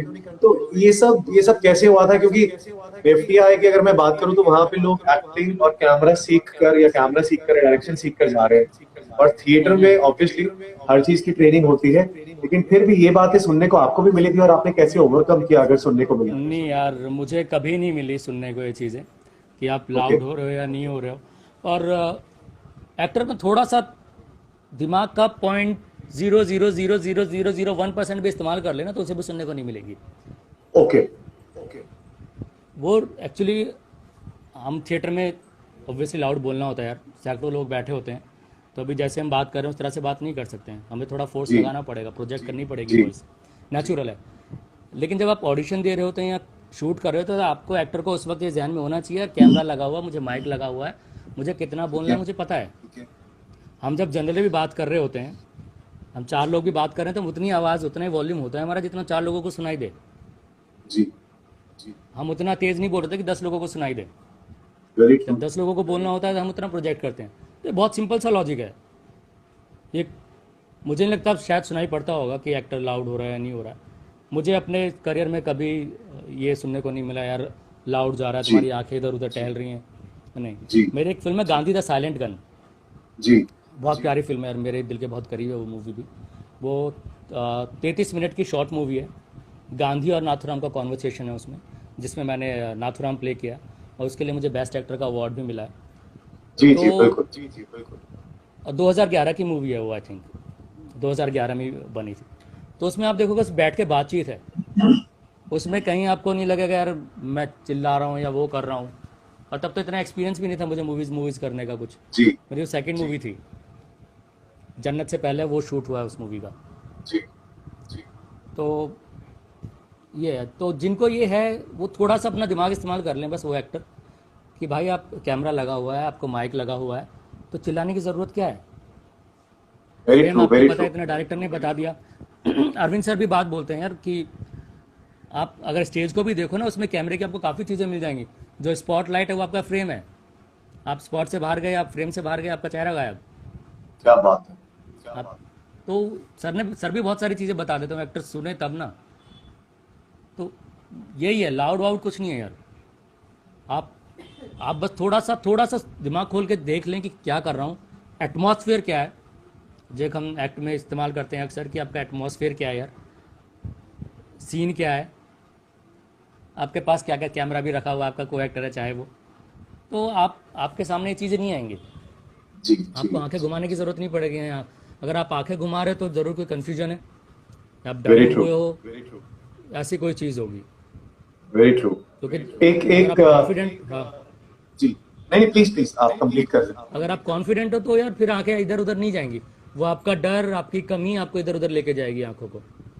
टेक्निकल कुछ चीज़ें आप गलती कर सकते हो, मैं मान सकता हूँ कि चलो फ्रेम से जी बाहर हो गए, जी लेकिन वो डर की वजह से नहीं जाएगा। आंखें तो आपके डर की वजह से ही घूमेंगी या किसी कमी की वेरी वजह से। Very true very true. भैया कोई भी एक्टर जब दिल्ली से बॉम्बे जाता है तो वो उसका ड्रीम रहता है कि बॉम्बे में जाके सेटल हो जाना और बहुत सारी फिल्म वेब सीरीज और बहुत एक अच्छा कैरेक्टर मिलना, अलग अलग कैरेक्टर मिलना और अच्छे फिल्म्स और अच्छा सिनेमा करना। लेकिन वीरेन बस होया दिल्ली से गए बॉम्बे, बॉम्बे में जाके की फिल्म्स, फिल्म्स के बाद बनाया अपना थिएटर ग्रुप का नाम रखा आवारा थिएटर ग्रुप। उसके बाद फिल्म्स अलग हो रही हैं, सिनेमा साथ में हो रहा है, साथ में फिर आपने और सपना मैम ने मिलके, मैं सपना मैम को पहले नमस्कार कर देता हूँ। सपना मैम ने मिलके कंप्लीटली एक टीम बनाई, एक पूरा का पूरा थिएटर ग्रुप बनाया। क्यों आप अकेले भी तो थिएटर कर, मतलब आप अकेले भी थिएटर प्रैक्टिस कर सकते थे, किसी के साथ भी आप नाटक कर सकते थे। एक तो आपने क्यों थिएटर ग्रुप अपना बनाया, उसमें कैसे टीम को आपने जोड़ा, वो भी बॉम्बे जैसे शहर में जहाँ पर इतने छोटी छोटी जगह पर शोज हो जाते हैं, इतनी छोटी छोटी जगह पर रिहर्सल्स हो जाती है, और जहाँ का कमर्शियल सिनेमा बहुत फेमस है। वहां पे आपने इस थिएटर को कैसे लेकर गए और आवारा ही नाम क्यों चुना, प्लीज आप। ओके, पहले तो आवारा का जिक्र कर देता हूँ नाम का। एक्चुअली जब ओपन करने की सोच रहे थे तो नाम आया, नाम क्या रखा जाए यार। बहुत सारे नाम आए जहन में यार, ये रखते हैं या वो रखते हैं, और मैं चाह रहा था कुछ यार यूनिक सा नाम होगा यार, सपना ये चाह रहे थे। और हमारे एक ग्रुप है, आवारा ग्रुप, हमारे कुछ दोस्तों का, तो उसका नाम है आवारा। ओके ओके तो सपना ने कहा अरे आवारा नाम ठीक रहेगा ना, तुम्हारा ग्रुप है ये दोस्तों का, आवारा थिएटर ग्रुप, अच्छा भी है यार, डिफरेंट भी है। थोड़ा मुझे लगा यार आवारा, लोग आवारा चीज़ें पसंद नहीं करते। मैंने कहा, ठीक है, हमारा नाम आवारा, हमारा काम तो बहुत अलग ही होगा। उस वजह से आवारा आया। और एक और अच्छी बात, आवारा के नाम से ही बहुत सारे लोग आए हैं थिएटर ज्वाइन अच्छा करने के लिए। ओके ओके ओके क्योंकि यार आवारा ना, आवारगी, कैसा नाम रखा है आवारा। एक उसको रखने के लिए मुझे लगता है थोड़ा गट्स भी चाहिए बिल्कुल चाहिए। इस नाम को रखने के लिए। और बहुत से लोग सिर्फ इसीलिए आए यार, कैसा ग्रुप है जिसने आवारा नाम रखा है, इनसे मिलते हैं, ज्वाइन करते हैं, ये इसका नाम पड़ा आवारा थिएटर ग्रुप। और जो सवाल तूने किया है, ये हम इतने फेस्टिवल्स में गए हैं, मैक्सिमम लोगों ने सवाल उठाया कि आवारा के पीछे क्या रीज़न है, आपने आवारा नाम क्यों रखा है थिएटर ग्रुप का। जी जी, कोई पूछता है क्योंकि इस सवाल आप आपकी पर्सनैलिटी एकदम ही ऑपोजिट है ना। यार, तभी मज़ा है ना। बिल्कुल। और शुरुआत ऐसे हुई, काफ़ी लोग थे जो काफ़ी टाइम से कह रहे थे कि आप ग्रुप शुरू करो, हम आपके साथ जुड़ना चाहते हैं, थिएटर से जुड़ना चाहते हैं। ठीक और है। ये शुरू मैंने 2017 में किया था, लेकिन 2014, 15, 16 काफ़ी लोग मेरे पास आए, शुरू करो शुरू करो। मैंने कहा नहीं यार, अभी लग नहीं रहा मुझे कि मैं अभी शुरू कर पाऊँगा। फिर फाइनली 2017 में काफ़ी लोग यार, करो सर करो, हम आपके साथ जुड़ना चाहते हैं। तब मैंने 2017 10 जुलाई 2017 को मैंने और सपना ने ये शुरू ओके किया। ओके ओके 10 जुलाई वैसे 2017 हाँ अभी हाँ, तो अभी 3 साल हो 3 जाएंगे साल में डायरेक्ट। कितने कितने एक्टर्स अभी आपके पास हैं भैया, और कौन कौन सी नाटक है जो आप अभी कंटिन्यूअसली उसको परफॉर्म कर रहे हो? यार बच्चे मेरे पास 10 से 12 होते हैं हर ओके। बार। और एक बहुत अच्छी बात है मुंबई की, या बुरी बात है, यहाँ एक्टर ज़्यादा देर टिकता नहीं है। जैसे जी दिल्ली में जी तो यार एक साल कम से कम 1-2 साल एक्टर देता ही देता है। और जी दोनों जी जगह का बहुत बड़ा डिफरेंस है, दिल्ली और मुंबई में बहुत बड़ा जी डिफरेंस है। जी शायद एक्टर जी के पास इतना टाइम नहीं होता कि वो थिएटर को इतना ज़्यादा टाइम दे। वेरी ट्रू भी है उन्हें कि आप आए कि यार चलो भी एक नाटक कर लिया, अब आप एक्टर बन गए, ऑडिशंस दो। तो प्लेज, एक दो प्लेज हमारे बहुत फेमस हैं। एक तो डीपी सिन्हा सर का है अपने अपने दाव, वो जी रिलेशंस पे बेस्ड है। जी और मनी उसमें मेटाफर है कि आजकल हमारे रिलेशंस कैसे हो गए हैं, हम सिर्फ एक दूसरे का इस्तेमाल कर रहे हैं। राहुल मेरा इस्तेमाल कर रहा है, मैं राहुल का इस्तेमाल कर रहा हूँ, या एक सोफिस्टिकेटेड वर्ड में कहूँ कि give and take. Very in लोगों को बुरा नहीं लगता, जी गिव एंड टेक, यार तू मेरे लिए कर, मैं तेरे लिए करूँ। तो उस पर वो प्ले बेस्ड है। और हंसी हंसी में वो प्ले स्टार्ट टू एंड आपकी जान ले लेता है हंसते हंसते। जी सपना उसमें परफॉर्म करती है, तो आप नहीं बच सकते उस प्ले से, जी बच ही नहीं सकते हो। हमने वो जयपुर में परफॉर्म किया, जयरंगम में, कंटिन्यूसली 2 शोज़ किए। और उस दौर का मुंबई से 2 टीम थी, एक तो मकरंद देश पांडे जी की थी, दूसरी हमारी थी। तो उस दौर का 2017 का ही जब ओपन किया, तभी हमने जयरंगम में शो किया। उसका ही बेस्ट प्ले गया है। ओके मैं ओके हर जगह चर्चा थी, आवारा आवारा को कोई प्ले आया है मुंबई से, वो बहुत बेहतर प्ले है। उसके बाद हमने दिल्ली में किया एनएसडी में, सम्मुख ऑडिटोरियम में, और बवाल बहुत हिट रहा है। पे भी दुख इस बात का हुआ, बहुत सारे लोग वापस गए बिना देखे। जी वजह ये रही कि बैठने की जगह नहीं थी, बैठने की, खड़े होने की जगह नहीं थी, इतना हाउसफुल था। लाइट रूम में मेरे पास लोग बैठे हुए थे, राइटर भी बेचारे मेरे पास ही बैठे हुए थे वो। तीसरा हमने किया अभी यहाँ पर आपका भारत भवन में, जी भोपाल में, जी वहाँ पे बहुत प्यारा प्ले रहा। अभी 22 मार्च को लखनऊ में था, बट कोरोना की वजह से कैंसिल हो गया, हुआ ऐसे जब जी भी जी होगा। बिल्कुल जी और दूसरा हमारा प्ले गाय, राजेश कुमार जी का जी सटारिकल प्ले है, जैसा नाम जी से ही जाहिर हो रहा है। जी ये प्ले बिल्कुल बहुत डिफरेंट है। और जितने भी प्ले हमारे डिफरेंट डिफरेंट ही हैं। विजय तेंदुलकर जी के 2 प्ले हैं, पंछी ऐसे आते हैं और कौवों की पाठशाला है। मोहन राकेश जी का क्या था, बहुत बड़ा सवाल, बहुत ही जी इंटरेस्टिंग स्टोरी है। जी सबसे पहला प्ले जो डायरेक्ट किया था वो था अंधेर नगरी चौपट राजा। अरे वाह क्या बात है। अनेक, हाँ, वो मैंने 2013 में डायरेक्ट किया था इलाहाबाद में। ओके एमबीए के स्टूडेंट्स थे तो उन्होंने बुलाया था, तो उस कॉलेज के साथ मैंने वो प्ले किया था।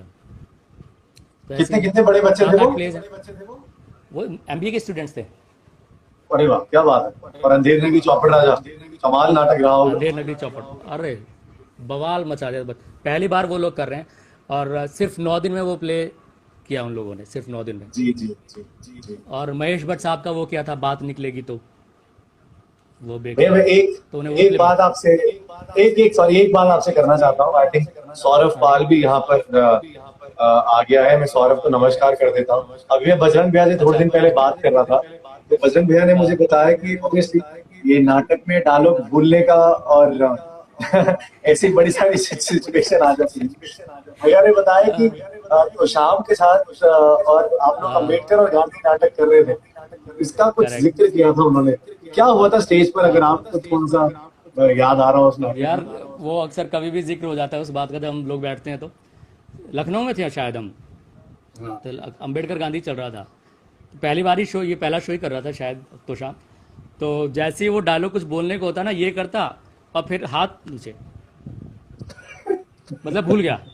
वही सौरभ, मलय और ये बजरंग बैठे हुए थे, यार गया ये।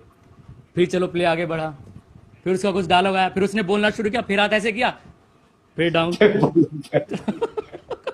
तो 2 बार ये चीजें हुई थी।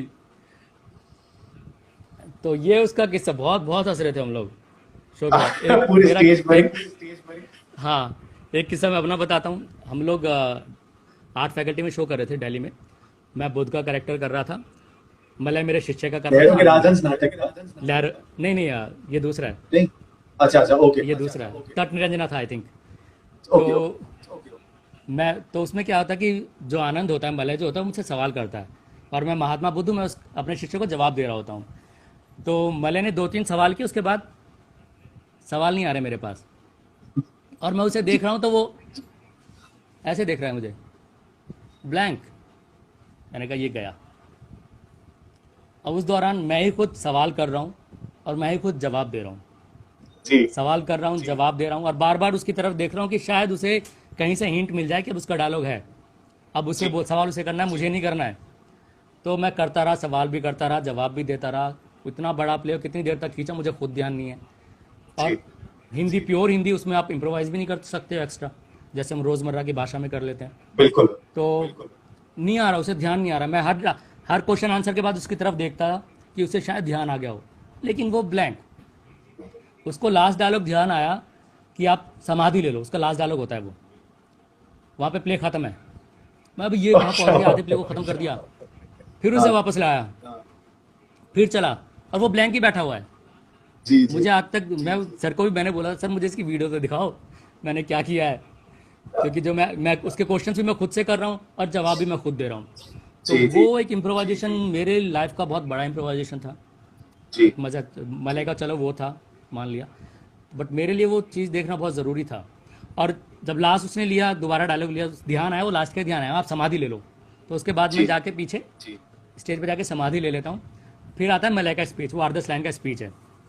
मलय कह रहा शो के बाद नहीं, अगले दिन, कि यार वीरेन, जब तू जा रहा था ना भाई, तो मेरे आंखों के आगे था अंधेरा, अब तो वीरेन भी गया, मैं क्या करूँगा, अब मेरा स्पीच है। उसने कुछ कुछ बोल बाल के जो भी था वो निकला। शो खत्म हुआ, देखा मलय आसपास नहीं है। मलय को फ़ोन किया जा रहा है, मलय कहाँ है, मलय का फ़ोन स्विच ऑफ, सब परेशान, कहाँ है कहाँ नहीं है, मलय कहाँ चला गया। रात को उसका मैसेज आ रहा है, सॉरी। लगता तो है ना, तो लेकिन उस, कमाल। हाँ, बट बहुत ये सीनियर प्ले, एक्टर। बट इस प्ले की एक और बात थी, हमने 4-5 दिन में हमने रेडी किया था। ओके हम ओके सुबह 9 या 10 बजे मंडी हाउस सर्कल पे पहुंच जाते थे, सारी कास्ट जो थी इसकी, और वहाँ पूरे टाइम तक हम वहाँ पे रिहर्सल करते थे, रीडिंग करते, क्योंकि इसमें जी ये था, जी हमें रट्टा ही मार रहे थे हम लोग। जितना रट्टा भी क्या, आप ओके। जितना एक साथ रीडिंग कर सकते हो कर लो, क्योंकि रट्टा मारना बहुत डिफिकल्ट हो जाएगा। तो वो हमने उस तरह से प्रिपेयर किया था, प्ले इमरजेंसी थी कुछ, तो 5 दिन में नहीं, ऐसे हो प्ले जाता है तैयार नहीं बिल्कुल, होते। बहुत सारे ऐसे नाटक हैं। मुझे, हाँ, जब आपने मलय भैया का नाम ले लिया, मुझे थोड़ा सा याद आ रहा है, कोर्ट मार्शल कर रहे थे हम। एक कोई है कि बलवान सिंह अपना डायलॉग कहीं ना कहीं थोड़ा सा भूल गए।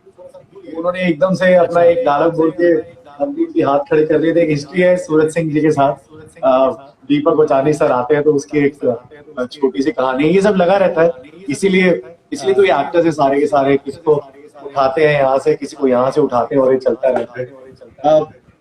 भैया कोई कोई 3-4 ऐसे इम्पोर्टेंट चीजें जो आपने एज एन एक्टर अपनी जर्नी में जो सीखी है, और वो आज के आप एक्टर्स को, कि वो गलती ना करें।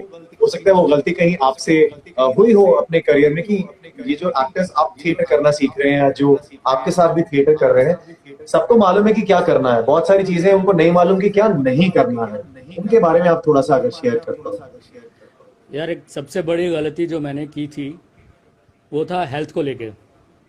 ओके ओके मैंने अपनी हेल्थ पे बिल्कुल भी ध्यान नहीं दिया, और जब मुझे रियलाइज़ हुआ, बहुत टाइम बाद रियलाइज़ हुआ, क्योंकि 3 बजे मैं घर से निकलता था और रात को 10 या 11 बजे पहुंचता, तो हम सिर्फ चाय पे रहते थे। जी तो जब मुझे ये चीज़ रियलाइज़ हुई यार, तब तक बहुत लेट हो चुका था। मैं बॉडी में ना बाल बहुत जल्दी सफ़ेद होने शुरू हो गए थे। तो मैं एक्टर को जी बोलता था यार आप खाने के लिए कुछ लाओ, मैं खाने के लिए लेके जाता था, ज़रूरत ही नहीं महसूस होती थी यार, इतने लगे पड़े हैं, लगे हुए हैं, काम कर रहे हैं कंटिन्यूसली, चाय पी लिया हो गया। बट वो मेरी एक बहुत बड़ी गलती थी हेल्थ को लेकर, अगर मैं बोलूँ तो। फिर बाद में मैंने लोगों को बोलना शुरू किया, यार आप लेके आओ कुछ ना कुछ, चाहे आप घर से 2 रोटी लेके आओ, चाहे आप फ्रूट्स लेके आओ, कुछ भी लेके आओ, लेकिन लेके आओ। बोले सर नहीं खाने देंगे, मैंने कहा खाने देंगे यार, आप लेके आओ, क्योंकि बहुत से लोग बहुत दूर दूर से आते थे, हम तो चलो ज़्यादा सफ़र में आधा घंटा लगता था बस।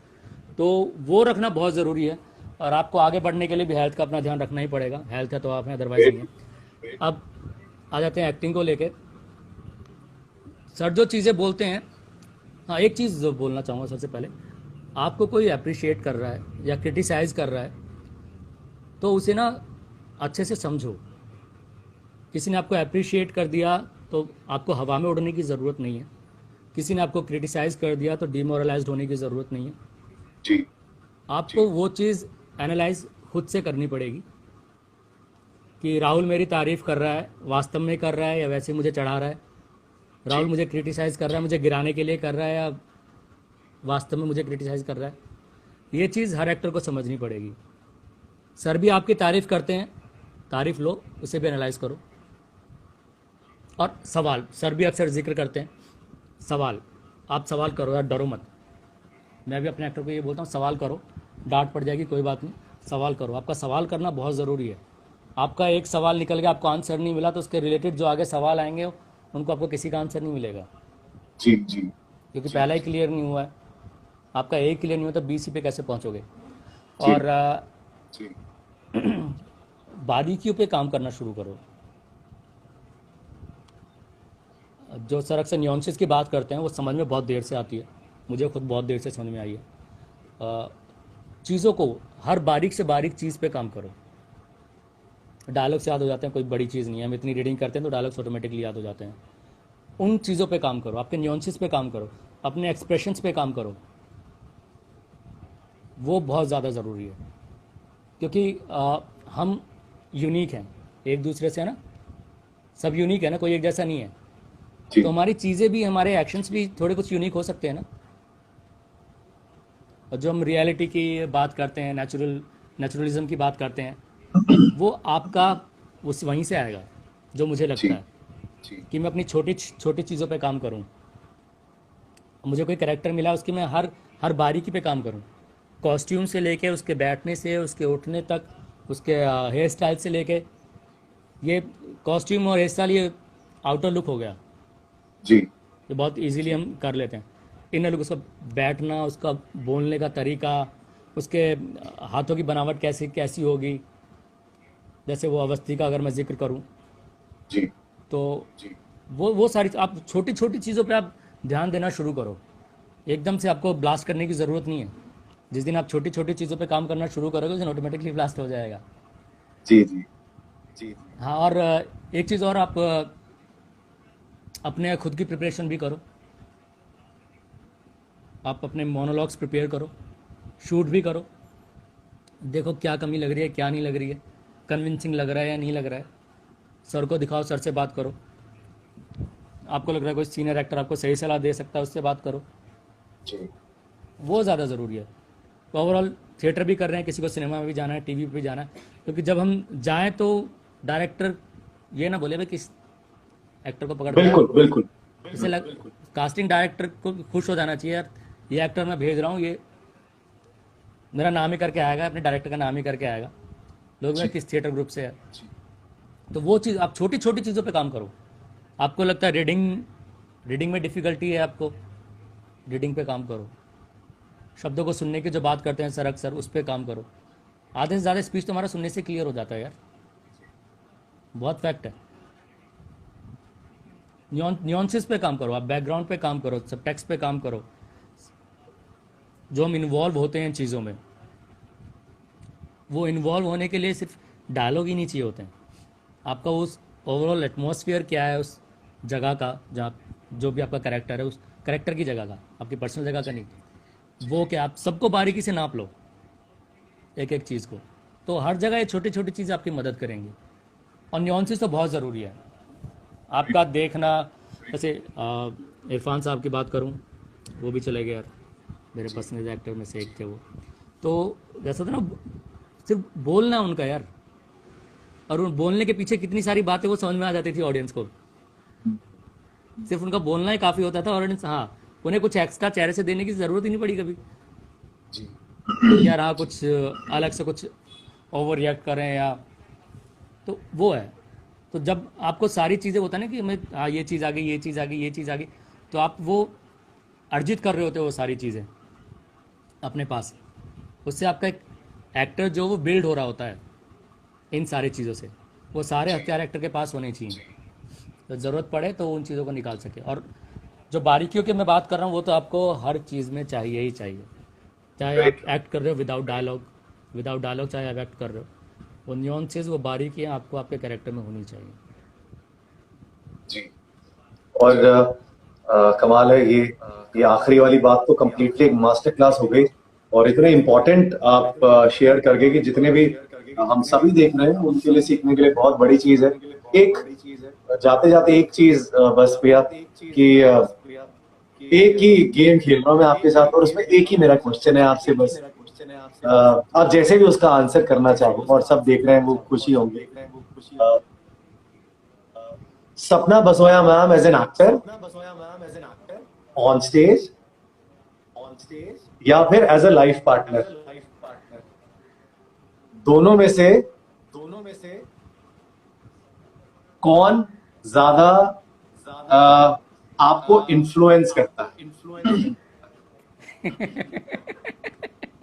अब आप यार जैसे पहले तो एक्टर के मुझे लिए उसने एज एन एक्टर पहले तो मुझे उसने जी एज एन एक्टर ही इन्फ्लुएंस किया, तो एक्टर ही थी। जी तो और वो दोनों साइड एक सी है, वो घर में भी एक्टिंग ही करती रहती है। हाँ, वो एक्टिंग को लेके पागल है, ओके। पैशनेट है बहुत, है मुझसे ज़्यादा पैशनेट है एक्टिंग को लेके। ये यार एक चीज जो आपने सपना मैम से सीखी है और एक्टिंग के बारे में जो आपको उनकी एक्टिंग के बारे में बहुत ही खूबसूरत लगती है वो एक चीज क्या है? हाँ ना, स्पॉन्टिनिटी।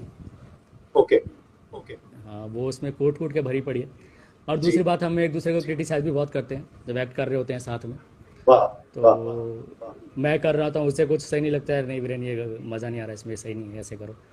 तो मैं चेंज करता हूँ, मुझे नहीं लगता कि यार मुझे मज़ा नहीं आ रहा तो चेंज करो। तो पैदाइशी एक्टर है, 8 साल की उम्र से थिएटर कर रही है, जी तो एक्टिंग में तो मुझसे ज़्यादा बहुत एक्सपीरियंसड है वो। जी जी बट दूसरा, इसमें ऐसा कोई एटीट्यूड वगैरह नहीं होता, थिएटर के टाइम में नहीं था। तो पति पत्नी जी में क्या एटीट्यूड होगा, बट थिएटर में जब वो थे तभी वो नहीं था उसमें एटीट्यूड। मैंने उसको ये बात बोली थी स्टार्टिंग में ना, तो ओके। ये है यार। नहीं नाइस। और क्योंकि घर में इतने प्रोफेशनल दो एक्टर्स हैं और फिर लाइफ पार्टनर्स हैं दोनों, और जब आप दोनों सिखाने के लिए बैठते होगे अपने पूरी पूरी आवारा थिएटर ग्रुप की टीम को, या फिर जब कोई भी नाटक होता होगा जिसकी आप डायरेक्ट कर रहे हो और मैम परफॉर्म कर रही हैं, आप एक साथ परफॉर्म कर रहे हो, तो किसी के लिए भी इतना एक्सपीरियंस अगर स्टेज पर आ जाए तो फिर नाटक का लेवल, अभी जैसे आप इरफान खान साहब की बात कर रहे थे, तो नाटक और या फिल्म में जब भी एक्सपीरियंस आ जाता है तो फिर देखने का जो मजा होता है, उसकी जो चाह होती है, वो एकदम ही अलग लेवल पर चली जाती है। भैया बस मुझे मुझे सच में बहुत बहुत सीखने को मिला इन सारी की सारी बातों से। और एक चीज जो मैंने आपको बहुत क्लोजली अरविंद गौड़ सर के साथ देखा है, और आज शायद एक भी ऐसी बात नहीं हुई जिसमें आपने अरविंद सर का नाम ना लिया हो। आपने बार बार एक एक लाइन को बड़ा ही अंडरलाइन करके, वो टैग लाइन करके आप बार बार बोलते गए कि सर को अगर तुमने लगता है सही से नहीं सुना, सर बहुत सारी बातें भूल जाते हैं, सर यहाँ पर, सर वहां पर। और शायद आप, बजरंग भाई और पूरी टीम जितना सर के साथ उस समय में रहे, क्योंकि आईटी हुआ करता था, कहीं से वहां शिफ्ट हुए थे, हमें तो बहुत अच्छी जगह भी मिली हुई है लक्ष्मी नगर में। एक जो सर की बात हमेशा आपके दिल में रहती ही रहती है, आप कहीं पर भी। यार सर, स्टार्टिंग में एक बात बता देता हूँ, जी और नए एक्टर्स के लिए बहुत कमाल की बात है वो। हम जब प्यारे लाल में रिहर्सल करते थे, और मैं नया नया ही ज्वाइन किया था, जून की बात है 2006 की, तो हम ओटीएस की रिहर्सल कर रहे थे, गाने की, डैंसू डैंसू जो गाना है उसकी रिहर्सल कर रहे थे। ऑब्वियसली जो पुराने एक्टर वो आगे हैं, हम पीछे थे, नए एक्टर जो थे। तो 2 एक्टर थे उनमें से जिनका फ़ोटो न्यूज़पेपर में आया था पिछले शो ओके का। ओके और वो नए, आई थिंक वो सीनियर एक्टर नहीं थे, जो भी है। जी तो सर ने उनकी तारीफ़ कर दी थी, तो बार बार वो लोग अपनी ब्लॉकिंग चेंज करके ना आगे आए जा रहे थे, फ्रंट में आए जा रहे थे। तो सर ने एक बार पीछे किया, 2 बार, वो बार बार। तो सर ने सबको रोका, बोला ऐसा मुझे दिखाने की ज़रूरत नहीं है, मुझे मत दिखाओ, मैंने जहाँ खड़ा किया आप वहाँ रहो, मुझे जिसे देखना होगा मैं देख लूँगा। तो ये लाइन अभी तक मेरे जहन में है, क्योंकि आप जहाँ हो अपना काम करो ऑनेस्टी के साथ, आप खुद ब खुद वहाँ पहुँच जाओगे जहाँ आप डिज़र्व करते हो। तो ये मैं बहुत बार ये चीज़ अपने अपने एक्टर्स को ही बोल चुका हूँ कि यार आप अपना काम करो, आप अच्छा कर रहे होगे तो आप नज़र में आओगे ही आओगे। Very true. डायरेक्टर के पास कुछ ऑप्शन बचेगा ही नहीं कि वो आपको पीछे ही खड़ा रखे। जी उसे वो मजबूर होगा ही होगा आपको कुछ ना कुछ देने के लिए कि यार ये कर रहा है, ये कर रहा है, अब इसे दो। और मुझे कभी ख्वाहिश नहीं रही कि यार मैंने जब थिएटर ज्वाइन किया मैं बड़े बड़े कैरेक्टर्स करूँगा, मेन लीड करूँगा, ऐसी कोई ख्वाहिश थी नहीं। थिएटर जी ज्वाइन किया ये था यार सीखूंगा, सीखने के बाद मैं मुंबई जाऊँगा, ये मेरा सिंपल सा फंडा था। पहले 6 महीने का, हाँ ये बात और जिक्र कर दूँ, 6 महीने के लिए मैंने थिएटर ज्वाइन किया था कि मेरा जी कज़न ऑलरेडी मुंबई में था, तो हम यहाँ मॉडलिंग करते थे, वो मुंबई चला गया, मैंने यहाँ शुरू की, फिर मैंने थिएटर शुरू किया। मैं 6 महीने थिएटर करता हूँ, उसके बाद मुंबई। थिएटर 6 महीने में तो बड़ा एक्टर बन ही जाऊँगा। मोस्टली क्या लोगों की बात। गलत फहमी होती है। तो जी जी और 6 महीने कब 6 साल बन गए मुझे पता ही नहीं चला, क्योंकि आप में एक कमी, फिर आप में एक कमी आपने कवर की, फिर आपकी दूसरी चीज़, फिर आपकी तीसरी चीज़। तो थिएटर मेरी लाइफ का सबसे खूबसूरत और सीखने वाला पड़ाव रहा है। और अरविंद सर की ये बात हमेशा मेरे ध्यान में रहती है। उनका डेडिकेशन या कमिटमेंट के लिए क्या बोलूँ, हर किसी एक्टर को पता है, तो रोज़ ही सुनते होंगे वो, हमने इतना सुना है। ये चीज़ मेरे लिए भी बहुत इंपॉर्टेंट रही है कि आप जहाँ हो वहाँ अपना काम ईमानदारी से करो, अच्छे से करो, डेडिकेशन के साथ करो। आपको दिखाने की ज़रूरत नहीं है, जी आप जो कर रहे हो, जिस चीज़ के लिए कर रहे हो, वो चीज़ आपको मिल जाएगी। ये मैं चाहता हूँ हर एक्टर भी ध्यान दे, क्योंकि थिएटर में तो शॉर्टकट है नहीं। बिल्कुल सर, बिल्कुल कहीं वीरेंद्र और शायद आपको शॉर्टकट मिल जाए, शॉर्टकट जी से शायद आपको एक मूवी मिल जाए, लेकिन 1 2 3 उसके बाद आपको फाइनली अपना टैलेंट दिखाना पड़ेगा। Very true. और मैं सर से भैया हमेशा एक बात जरूर करता हूँ, क्योंकि अभी बहुत सारे यंग, क्योंकि मैं क्रिकेटर रहा हूँ इसीलिए मैं आपको क्रिकेट से रिलेट करके बस बता रहा हूँ। बहुत सारे युवराज सिंह या फिर सुरेश रैना, मोहम्मद कैफ, ये सारे बहुत ऐसे क्रिकेटर्स हैं जिनने वर्ल्ड कप में जिताने में इंडिया को बहुत ही हेल्प किया था। तो ये लोग हमेशा कहते थे कि इनके सामने जब भी कोई गलत काम किया करते थे तो इनके सामने सचिन तेंदुलकर थे, जो इनके सीनियर थे, सो कॉल्ड सीनियर होता है, वो इनको टोक दिया करते थे। या फिर इनके सामने सौरव गांगुली होते थे, या फिर इनके सामने जाहिर खान भी इस अपने से थोड़ा सीनियर इनको मानते थे, ये लोग इनको टोक दिया करते थे। वीवीएस लक्ष्मण, वीरेंद्र सहवाग, बड़ी मस्त है। लेकिन कभी कभी क्या होता है ना, जैसे हमें आप पूरी की पूरी टीम मिल गई, तो हमको टोक देती थी हमेशा। कभी भी हम ट्रेन में आपके साथ काना पुसी भी खेले हैं, मुझे आज भी याद है। आप ट्रेन में काना पुसी खेलते खेलते जमीन पर ही लेट गए थे। वो ट्रेन में हम पता नहीं कहाँ जा रहे थे, बैंगलोर शायद जा रहे थे, ट्रेन की टिकट्स अवेलेबल नहीं थी, आप वॉशरूम के सामने बैठे थे, भैया बाहर घूम रहे थे।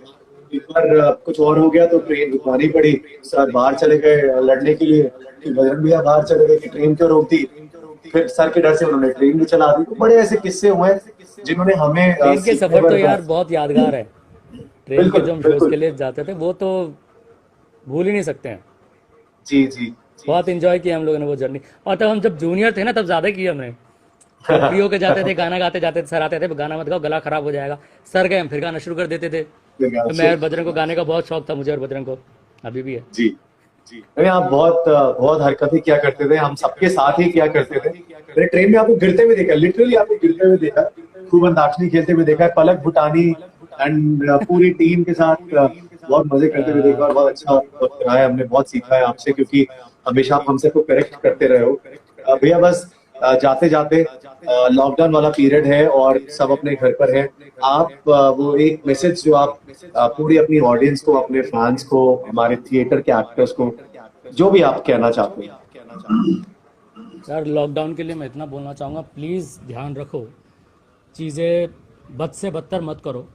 काफ़ी लोग शायद अभी भी नहीं समझ पा रहे हैं, क्योंकि बहुत ही सीरियस इशू है। और अगर कुछ रियायत दी गई है तो फॉलो करो उसे। हम डिस्टेंस का ध्यान नहीं रख रहे हैं, लोगों से मिलने का ध्यान नहीं रख रहे हैं। मैं अभी यहाँ आसपास देखता हूँ बहुत सारे लोग ऐसे ही निकले हुए हैं, बिना मास्क, बिना डिस्टेंस के। तो ये मजाक नहीं है जी सच में, ये मजाक नहीं है, कोई छोटी मोटी चीज़ नहीं है। हम हर जगह इसका नुकसान झेल चुके हैं और यहाँ भी झेल रहे हैं, यहाँ भी झेल रहे हैं। तो बहुत ज़रूरी है, प्लीज़ प्लीज़ जो भी देख रहे हैं अपने दोस्तों को भी बताओ यार, फैमिली को भी बताओ कि ईजी में ना लें। आप घर पे हैं, आप सेफ हैं, और घर पे भी सारी चीज़ों का ध्यान रखें। और लोगों को इन्फॉर्म कर सकते हैं तो वो भी बताएं। लॉकडाउन का एक जिक्र और कर दूँ, बात आई है तो मेरी मम्मी यहाँ खड़ी हो जाती है बालकनी में, और जो चिपका हुआ दिखता है ना उस पर चिल्लाती रहती हैं या पानी फेंक देती हैं अच्छा कि यार तुम्हें पता नहीं है क्या चल रहा है, क्या नहीं चल रहा है। तो दूर होके बात करो, दूर रहो, क्यों बाहर फालतू में निकले हुए हो। बट फिर भी लोग नहीं मानते हैं, वो शुरू सुबह से चिल्लाना शुरू हो जाती हैं। हम इनको पकड़ पकड़ के अंदर ला रहे होते हैं, मम्मी ठीक है बोल दिया आ जाओ, बोल दिया आ जाओ। तो और एक्टर्स के लिए बोलना चाहूँगा यार, टाइम को यूटिलाइज़ करो। एक्टर्स भी या नॉन एक्टर्स जो भी हैं, जो आपका प्रोफेशन है या जो आपकी चाहत है, जो आप पूरा करना चाहते हैं इस मोमेंट में, वो चीज़ कर सकते हो। एक्टर्स खूब पढ़ो, खूब मूवीज़ देखो, लिखो भी कुछ यार। जो नहीं लिखते, मैं चाहूँगा वो कुछ लिखना शुरू करें। लिखिए। एक्टर्स के लिए बहुत अभी ऐसा पीरियड है, क्योंकि कुछ कर नहीं सकते इसका आप घर पे बैठने के अलावा, और तो इसको आप यूटिलाइज़ करो जितना कर सकते हो अपनी कला को लेके, क्योंकि इतना ब्रेक आपको ज़िंदगी में कभी नहीं मिलेगा, कभी नहीं करने के मिलेगा। अलावा। वेरी ट्रू, हाँ। Very true. तो अभी है तो उसको यूटिलाइज़ कर लो, और किसी की हेल्प कर सकते हो तो हेल्प प्लीज़ ज़रूर करो। किसी भी मायने में, किसी भी तरह से आप किसी की हेल्प कर सकते हो तो वो हेल्प ज़रूर करो, क्योंकि अभी बहुत ज़रूरतमंद लोग हैं जिन्हें मदद की ज़रूरत है, जिनको मदद नहीं मिल पा रही। आप किसी भी तरह से उनकी मदद कर सकते हो तो प्लीज़ उनकी मदद करो। वीरेन भैया बहुत बहुत शुक्रिया, थैंक यू सो मच। मेरी तरफ से, अरविंद गौड़ सर की तरफ से, अस्मिता थिएटर ग्रुप के हर एक एक्टर की तरफ से, और हम सब आपको थिएटर का एम्बेसडर मानते हैं। और ये मैं आपको तारीफ नहीं कर रहा हूँ आपकी, ये जो सबके मन में है मैं यही कह रहा हूँ। तो आपको, सपना मैम को स्पेशली बॉम्बे में दोबारा से थिएटर स्टार्ट करने के लिए, क्योंकि मैं देखता हूँ आप सबकी वजह से भी, और अरविंद सर भी थिएटर कर रहे हैं वहां पर, आप भी थिएटर कर रहे हो, आप सबकी वजह से बहुत सारे वो एक्टर्स जो थिएटर करना चाहते थे लेकिन कर नहीं पाए, वो भी थिएटर कर रहे हैं, और जो फिल्म्स कर रहे हैं और उनको बीच में गैप है, और वो भी आपके साथ थिएटर में रहकर अपनी अपनी कला को बार बार मांझने की कोशिश कर रहे हैं। प्लीज आप ऐसे ही काम करते रहो, और हम ऐसे ही आपसे सीखते रहेंगे। आपको और सपना मैम को बहुत बहुत शुक्रिया आज बातचीत करने के लिए। Thank you Rahul, thank you very much, बहुत बहुत शुक्रिया, pleasure pleasure, thank you. Bye bye.